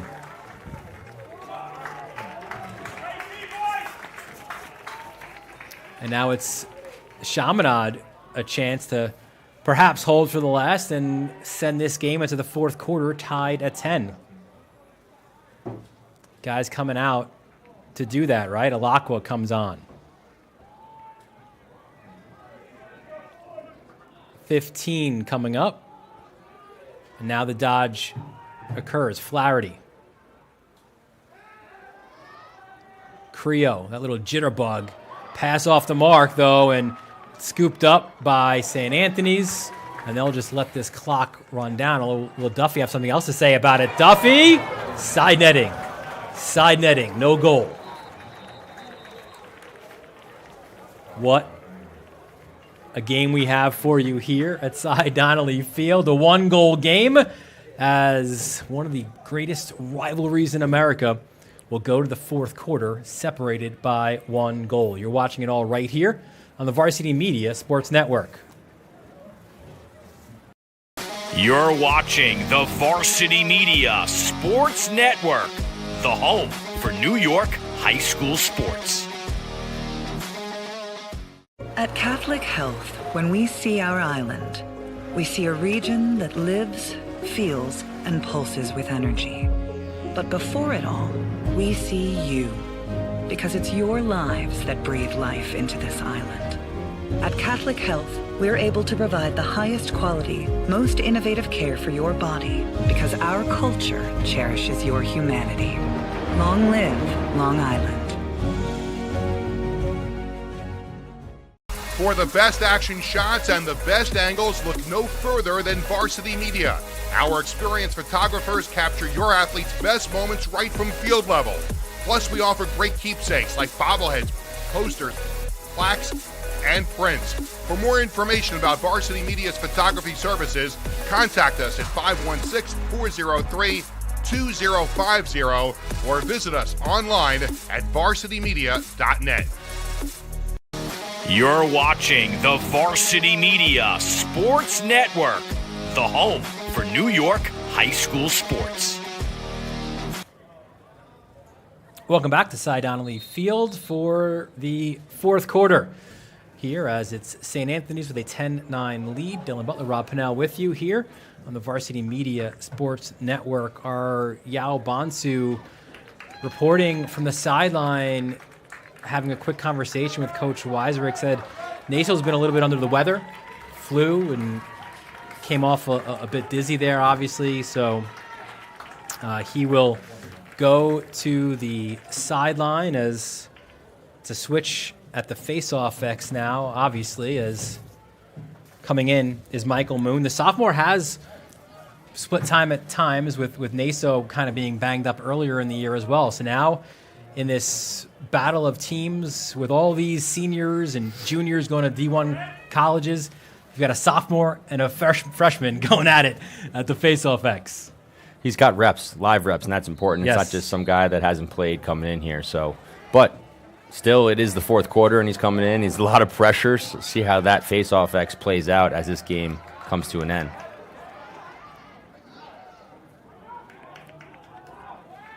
And actually, new report is bruised ribs. Oh, there's the pole goal. Urich ties it at 10. To win a game like this, you need plays that may not happen every game, and this is one of them. Pole staying on the field. Chaminade's offense has the ball and actually makes a great hitch to the middle of the field, gets it 10 yards, and puts it high to high. As a goalie there, sometimes you think poles, they have that stick up nice and high. They want to rip it low. I think he caught the goalie maybe cheating a little bit low there and blew it right by him up high on Snyder. So great start to the fourth quarter for Chaminade as they tie it up. And Moran said, too, Urich is a guy who, you know, when they're in transition, the guys throw it back to him. He's got a great shot. So it's not like it's, you know, I mean, he's a pole who handles it like he's got a shorty. So here we go. Duffy tries to get Spidell at the crease. He goes down. Crease violation. Flynn's got the ball. Spidell now being aggressive on the ride. Fourth quarter, one goal game, riding, clearing. It Round can balls. win you or lose a game. Riding, clearing, ground balls. Creo back to Flaherty. He was the hot man early, 2-2 for the Flyers. Back to Landolfi. Landolfi's moved to this first midfield line after the injury to Ryan O'Rourke, the senior bound for Monmouth. So injuries affecting both of these teams here late in the season, but obviously both with tremendous depth. Little screen, little inside roll, low finish, and a goal. Gavin Creo. Great patience by Creo here. Classic inside roll. And so many times you see this and you see the player finishing as he's moving behind the goal. As he makes this move, right, he gets just high enough, about 3 yards. He gets the inside, but he finishes moving to the front of the goal, fakes high, and puts it 5-hole. And that's the other thing I liked about that finish, right? Creo changed levels. You mentioned the fake high, and he went low, which obviously that close to Schneider makes it really hard on the goalie. So it's Creo's second of the game, and Chaminade back in front, 11-10. And Moon went early, and now the Flyers a little momentum. Again, first game, a 9-goal victory by St. Anthony's. This game is going to become a very 6-on-6 game in this fourth quarter. As it's going to be a tight game, teams are going to take less chances in the middle of the field, secure possession, especially the team with the lead in Chaminade. Take time off the clock and really work it to get that great shot, not just a shot. Creo.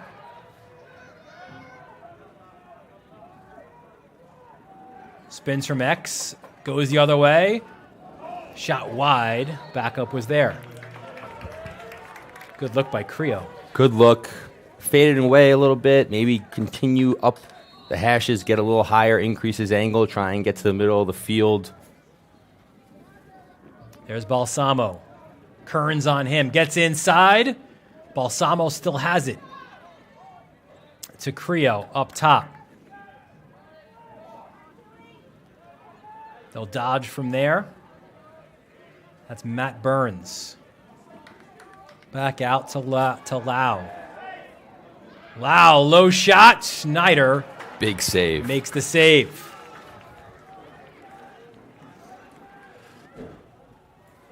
Low to low. He's running on the run, drops his stick. Low, shoots it low. Goalie's matching his stick and with his body. Somewhat easy save for Schneider, but good one. Necessary one in the fourth quarter. Try and change those planes when you're shooting at all times.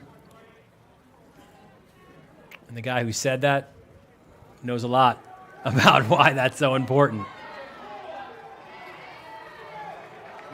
Rob Pennell knows a lot of lacrosse. 8:20 left, fourth quarter. Here's Creo again. Up top to Flaherty. Really like Flaherty's size, man. 6'3". He is a big boy. Runs like a deer.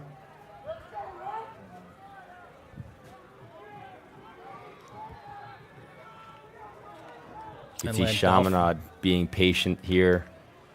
Landolfi here, two-man game. Landolfi, that shot blocked in front. Did a great job being patient there. I think they got what they wanted. Balsamo had the short stick. Maybe Landolfi, he had a head of steam. He pulls it out and gets it to Balsamo on the wing there for a short stick matchup. They might look to that again. Here's Duffy. Swims. Duffy feeds to X. Up top. Sidearm shot. Low to high. Jackson Green ties it at 11. Talk about changing planes, right? This is just great ball movement. Duffy drawing so much attention on that backside, puts it to X, right? He's got 2-3 guys on him, throws it to X, got the defender hung, skipped through the middle over the top, and low to high. Changing planes. That had some heat on it, too. Green's first goal of the game, his 11th of the season. Still just a junior going to Harvard. 7:15 left, 11 all is the score.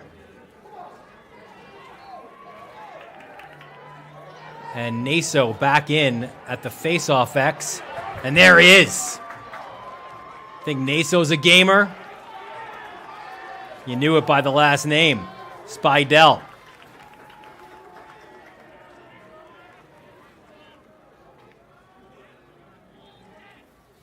So great to see Naso back in after going out earlier. Here's Leo. Slide was coming, gets it back to his buddy Duffy. Duffy, quick move, and the finish. Watch the hesitation. He makes it look so easy. He's just so talented, so skilled. But if you watch this goal, when he catches it, he just gives a subtle hesitation. He catches it at X here, has the defenseman kind of here, just a little hesitation, and explodes up the field and gets that step he needs, extends his stick up the field, shoots around that defender, and puts it perfectly to that far side. Duffy's third of the game. And as you mentioned, Rob, we expect to see a lot of Duffy, a lot of Balsamo here in the final 6:30. And again, it came off, or that possession started off of Naso's work at the faceoff X. Great ground ball off the wing.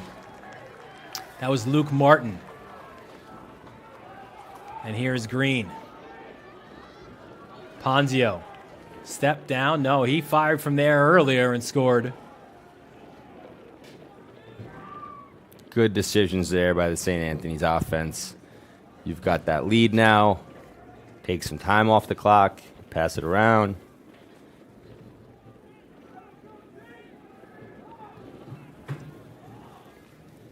Yeah, both these teams we know in a couple weeks out at Shewart Stadium will meet for the Catholic AAA Championship. And this is just the appetizer to lead you to that game. We'll have that one for you as well on the Varsity Media Sports Network. Ponzio can sting it. Leo. So can that guy. Duffy, a prime-time player playing in the biggest moments of the game, his fourth.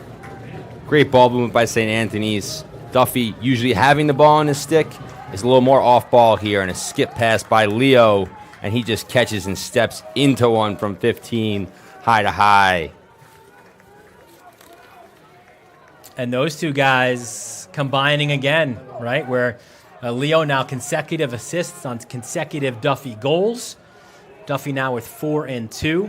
Leo with 1 and 3. 2 goals is the lead now for St. Anthony's. Wing play on these faceoffs so important. Naso again. Lost it. Calandrino also lost it. Chaminade ball.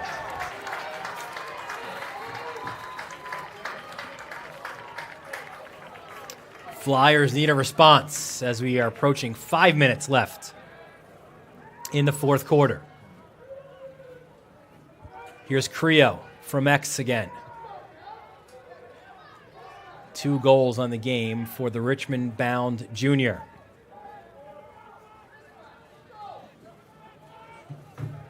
Flaherty hands off. Creo has the short stick here. They just switched off him. He had the short stick. I think they were maybe going to look to go to him. Now Flaherty.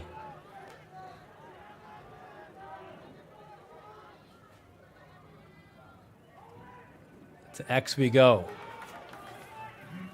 Creo, Balsamo.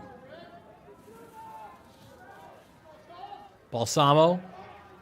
Another question mark attempt. Wide of the mark. The backup was there. Had him on the bouncer. Just bounced it a little too soon over the top of the cage. Had Snyder dropped low. Kern's a good job defending there.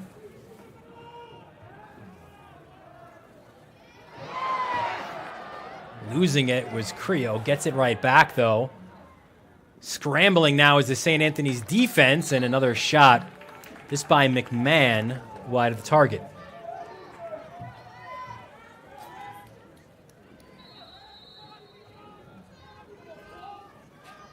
Balsamo spins at X. Gets inside. Oh, what a goal! It's got to be a push. He landed. Yeah, we know he landed in the crease. So they'll wave the goal off, but a flag as well.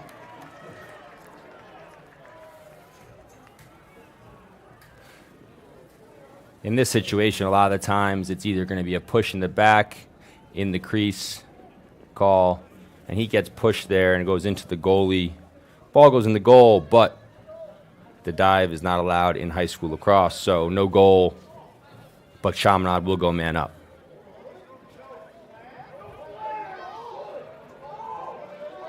And we'll have a conversation among the... Oh, maybe no flag because they're saying the ball was out of his stick and then he got pushed?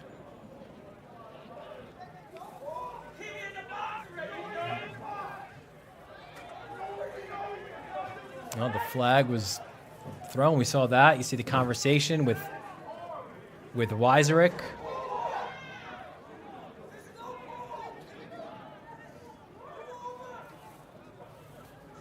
And I guess all they'll call off of that is a crease violation on Balsamo.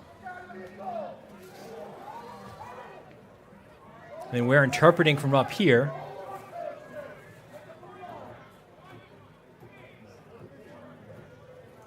But we'll have another conversation.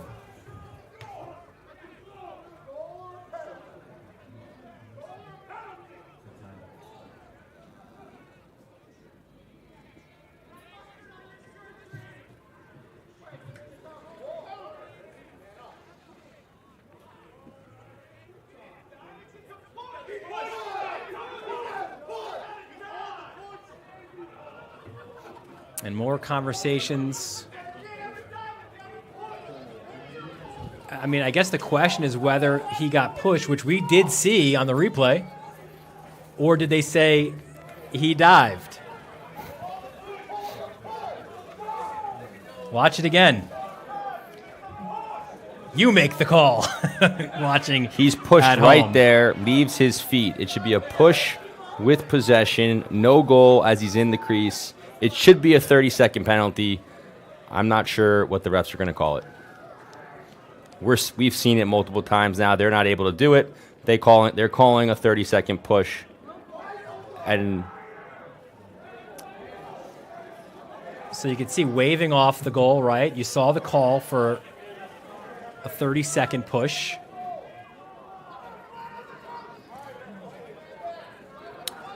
Dylan, I'm not sure with this one. They called a goal. They called it a push, right, but then wiped off the push, which would mean that it was a goal, but it's no goal, but they're giving the ball to Chaminade. And there's a guy in the box for St. Anthony's. All right, so it is a 30-second penalty. Yep. Okay. All right, so after all that, we've got it. There we go. 30-second penalty. Chaminade's going to play 5-on-4 on top of the goal here. You have Balsamo being locked off behind the goal on man up again.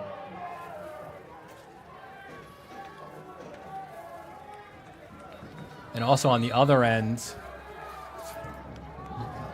Flynn as an extra defender. So he's out of his cage.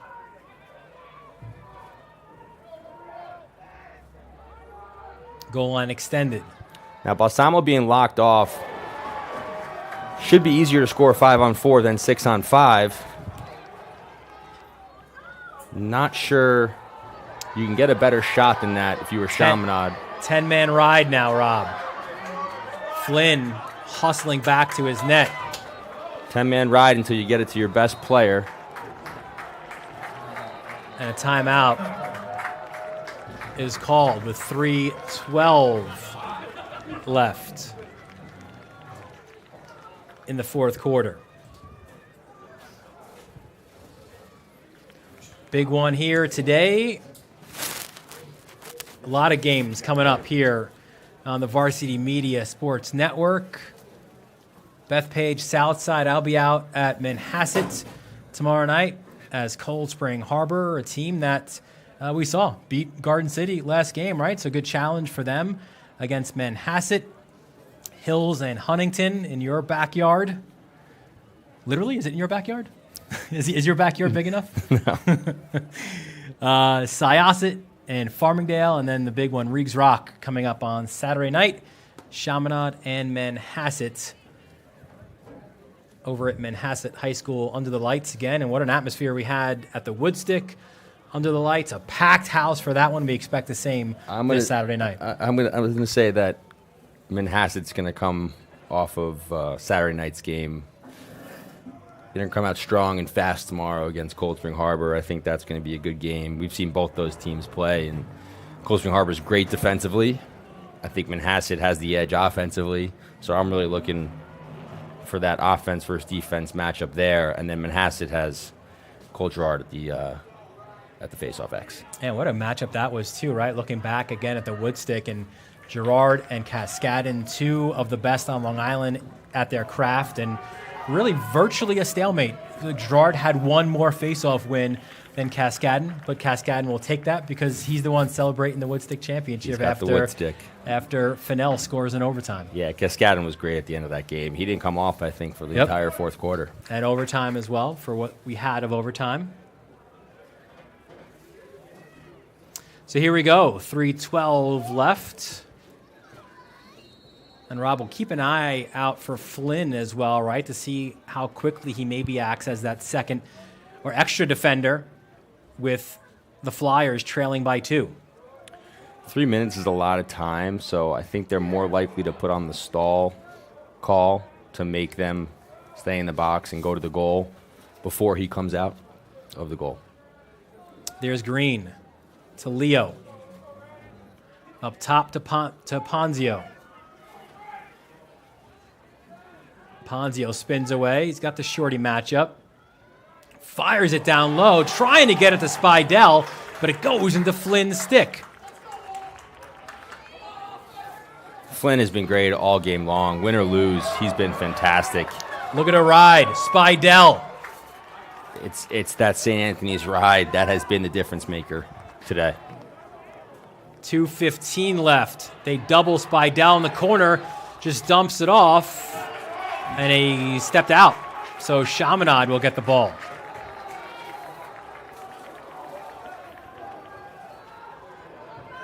Flyers down by 2.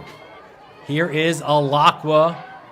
He's got speed to burn. Alakwa all the way. Alakwa just lost at the last second. And a goal.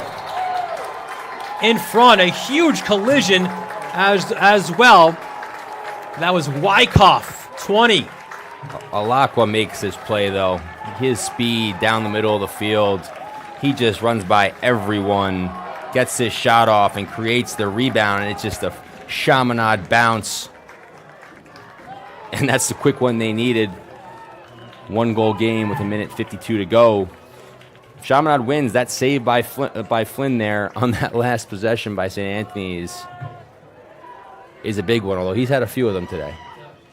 And as always is the case, right? 1-goal game, these face-offs, this wing play, these ground balls are massive. Naso, after being forced out, has done a great job, and he gets the win. Naso, hands off. Smart play.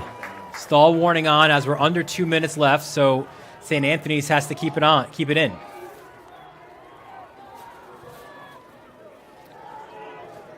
Duffy up top.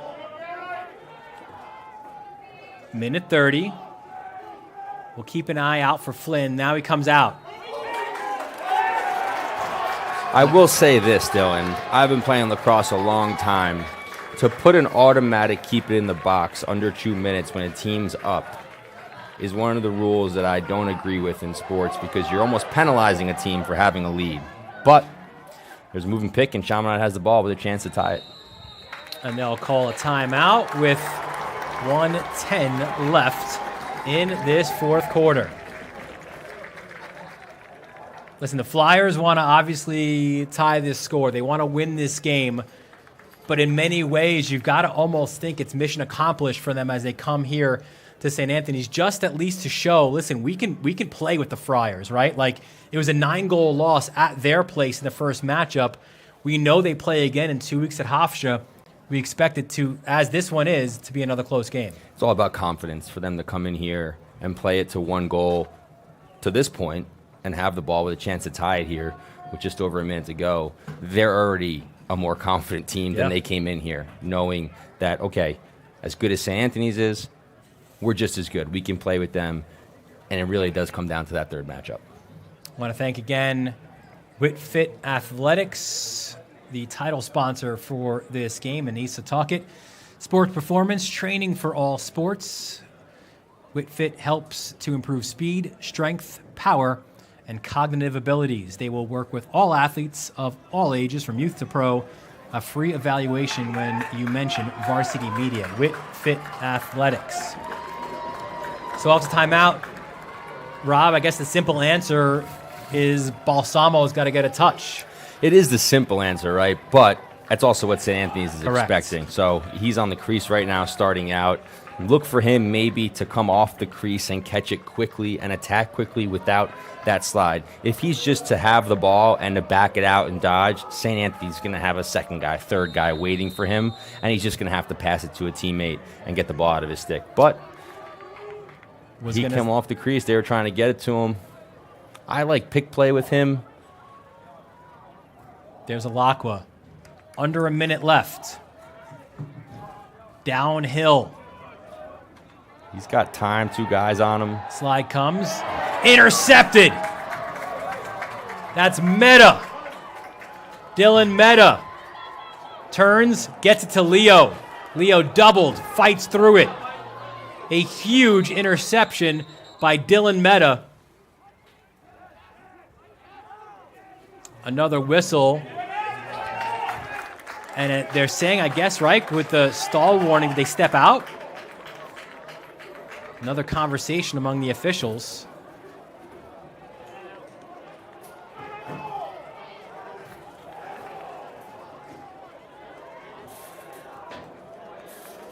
It seemed initially that they were saying St. Anthony's had stepped out. 33 seconds remaining, and it will be Friars' ball after the meeting among the officials. There goes Leo. Again, Flynn out of his cage. Pumps the brakes, absorbs a contact, and they get the timeout with 19.3 seconds remaining. Great job by Dylan Meta, right? Getting into the passing lane there for St. Anthony's, intercepting that Balsamo pass. And right now, certainly one of the bigger plays of this game. Dylan Meta, the junior, who can just fly up the field, was in the secondary on the football team, right? And he that's what he looked like there, right? Yep. Getting out into the middle of the field, getting an interception, just getting it upfield for his team. A big interception for St. Anthony's as Balsamo's pass across the way was picked off. That's a play Balsamo wants back, and he'll be thinking about that pass the rest of the day, probably up until they play again in a few weeks. Seems like the ball just got caught in his stick a little bit. It was a little lower than he wanted. Throw it over the top there to his teammate on the backside. Also a little flat-footed when he did pass it. So it happens. We've all been there. And there he is, Meta. The junior, one of the few uncommitted guys right now on either team, really, right? Like, you look up and down, a remarkable amount of future collegiate players on multiple levels. And that's what Chaminade and St. Anthony's, that's in their ethos, right? About developing players for that next level. So off the timeout, 19.3 seconds left. Leo will have it, and he's got couple of Flyers there, right there with them.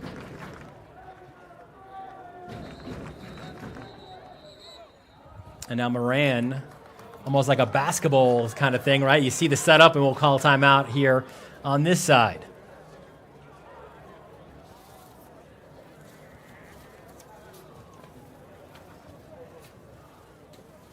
You love this SportsCast? Well, you can bring your game to life with a Varsity Media SportsCast. You've got announcers, multiple cameras, instant replay, and graphics. Great for rivalry games, senior day, just general promotion of your team.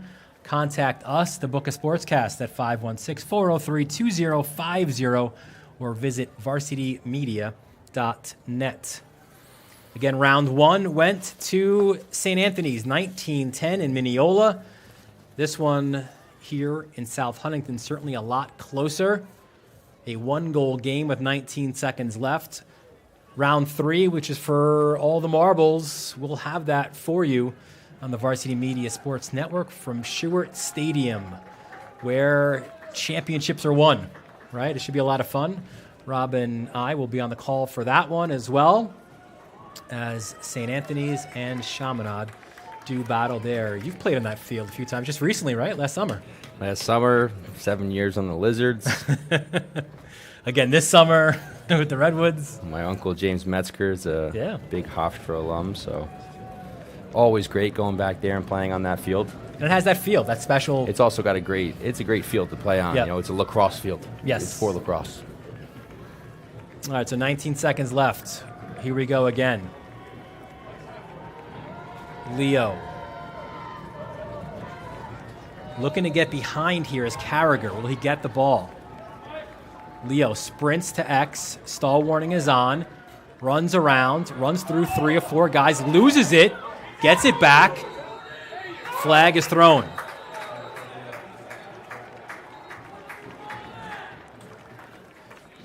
So Leo, running around the world there, and he gets hit. It'll be a 1-minute cross check, so should just about do it. And Leo feeling the effects a little bit from that shot that he took.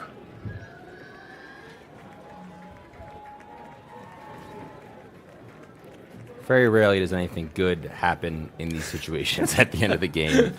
Usually the defense is looking to take some shots. The offense is just has the difficult job of finishing the game out and running out the clock. Literally survive in advance. I've been there. You're looking at 2 poles ready to whack your arms off. Leo splits Although him. Leo makes that look easy and gives him a little wave as he goes by him. And that does it for round 2. So it was closer than the first one, but it's still the Friars who emerge victorious. St. Anthony's wins this one 13-12. They improve to 9-1 on the season. They bounce back, Rob, off their first loss of the year to St. John's, D.C. 10 days ago, right? You had to wait forever to play again, and they win their rivalry game here against Chaminade. Absolutely, but I think more importantly than a win for St. Anthony's was Chaminade playing great today and hanging in there 13-12 after that first game. And they built some confidence in today. They're going to watch this film. They're going to improve. And as St. Anthony's was waving to them running on the field there, they got to play them one more time. Yeah, they'll remember that. You don't wave to a team that you have to play another time. And one of the toughest things in sports is to beat a team 3 times in the same season, and St. Anthony's going to have to do that to win the Catholic School Championship here. They didn't do it last year. The 2 teams split, ironically winning at the other's home venue. Chaminade won in overtime here, which set up the 3rd game, which last year, because of COVID, was actually back at Chaminade that St. Anthony's won. So we'll take a quick break, and we'll get the RP3 player of the game, which will be presented by Whitmore Insurance, as well as the breakout goaltending group save of the game, when we return right here on the Varsity Media Sports Network. You're watching the Varsity Media Sports Network, the home for New York high school sports. At Catholic Health, when we see our island, we see a region that lives, feels, and pulses with energy. But before it all, we see you. because it's your lives that breathe life into this island. At Catholic Health, we're able to provide the highest quality, most innovative care for your body because our culture cherishes your humanity. Long live Long Island. Varsity Media is the tri-state area sports leader. We offer an array of services for any team, coach, player, athletic director, and parent. From game film to live streaming, we are available to cover your event anytime, any place. Looking for an enhanced experience? How about a professional broadcast with multiple camera angles, announcers, graphics, and instant replay? Need a highlight reel?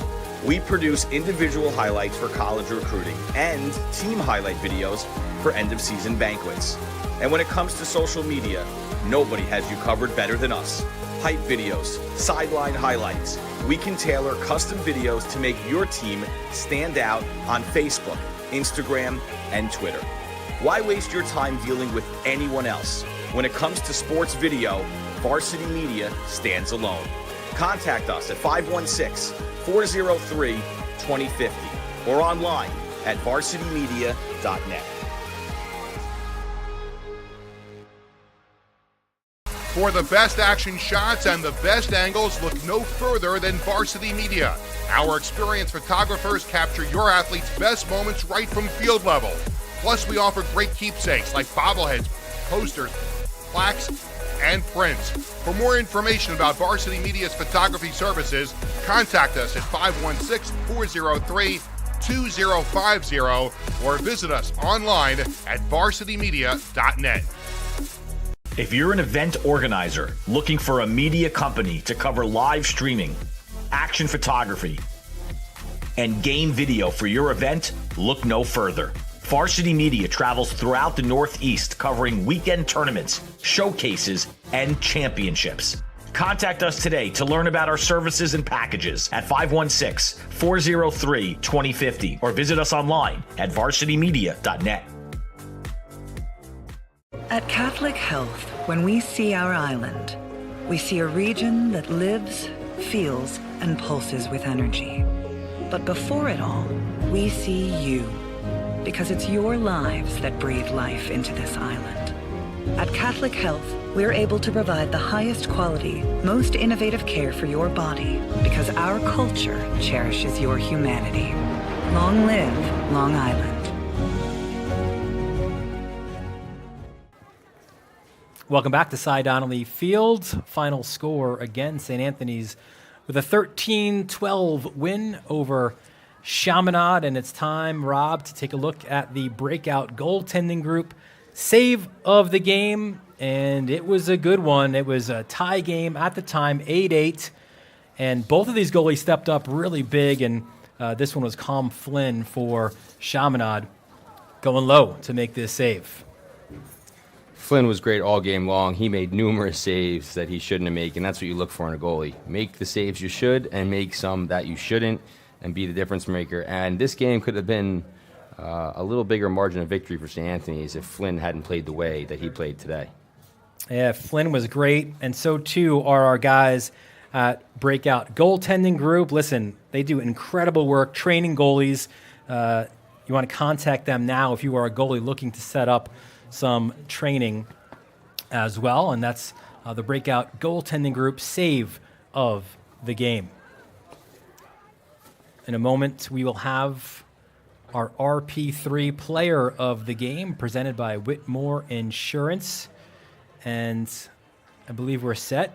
All right, we've got our Yao Bonsu here with Owen Duffy, and I think Owen might have a friend with him as well. Back to you, down to you, Yao. Thank you so much, Dylan. Owen, 5 goals, 2 assists. Tell me what was working for you today. I think the boys just did a great job of playing on the team, playing as a team, and I think I just was on the receiving end of a lot of those. And you guys had an unusual 10-day layoff. How did you guys keep in peak condition in order to come out and get the victory today? I think our coaches did a great job of keeping us locked in, and I think we knew that coming into this game, it's always a battle, so we had to stay ready. And you wanted to bring in your teammate here, Mike Leo. Mike, you had 1 goal, 3 assists. What was working for you today, and how did you get into the right positions to really make for your teammates? Yeah, I mean, I was getting 2, so I just found they slid to me, and I just moved forward, and Owen finished it for us. So, I mean, credits to him, off me, so it's good. And for both of you now, you're 2-0 against the other team. Now you're going to play them again in 2 weeks. What do you have to do to come out with the victory in the championship game? I think both teams know that these games don't mean anything when you come into that game. It's always a battle no matter what between the two of us. Yeah, I mean, we know it's going to be another battle, so we just got to keep on getting better and just coming to practice and, yeah, just get better. All right, RP3 player of the game, Owen Duffy, joined by his teammate Mike Leo. Dylan, back to you. Yeah, thanks, man. And you know what? He's right. Leo's been assisting Duffy this entire game. Why not assist him, right? Yeah. In the RP3 player of the game. I love it. Very creative there by Leo to join his teammate there. But listen, Owen said it right there. These first 2 games mean nothing. I think it's important for this game for Chaminade for their confidence and leading into that last game. But at the end of the day, it's a 1-game series now, and winner takes home what both teams want in 2 weeks. And maybe equally as important or important still for St. Anthony's, I think, to get that taste out of your mouth from that first loss to St. John's DC, having waited as long as you did. And even though it was closer than the first time, you know what? You get a win, right? And you get to feel good about yourselves, and you don't have to worry about seeing the same guys again now for 10 straight days. Listen, it's tough to beat a team twice in one season. So each time it's going to be that much closer. And let's see if they can do it a third time. Yeah, so a big win for St. Anthony's, and this was fun, and we're getting to the tail end of the regular season, which means all these great matchups, right? We had the Woodstick on Saturday, that a 1-goal game. We had Farmingdale and Massapequa, that a 1-goal game. This a 1-goal game. With so many close games down the stretch. We expect a lot of these games as well to be pretty close as we go forward. It's Bethpage Southside, Cold Spring Harbor, and Manhasset. I will be on the call with Mike Hungerford for that one. Hills and Huntington, Farmingdale and Syosset. And then the big one ends the week. It's Riggs Rock as Chaminade looks to continue maybe that forward momentum, right? Playing well down the stretch of the season as they take on Manhasset in memory of Jimmy Regan. Rob, this has been fun, man. It's been a great game. We find the good ones, you and I. We do. 1-goal game, 2-goal games. Yeah. We like the close ones. 100%. That'll do it here from Cy Donnelly Field. I want to thank our entire crew, of course, executive producer Ben Turchin, technical director Chris Sweeney, as well as Yao Bonsu, our sideline reporter, the guys giving you all those moving images, Angelo Caezo and Ron Pierre. For Rob Pennell, Dylan Butler, thanking you for joining us from Cy Donnelly Field, and we will see you next time on the Varsity Media Sports Network.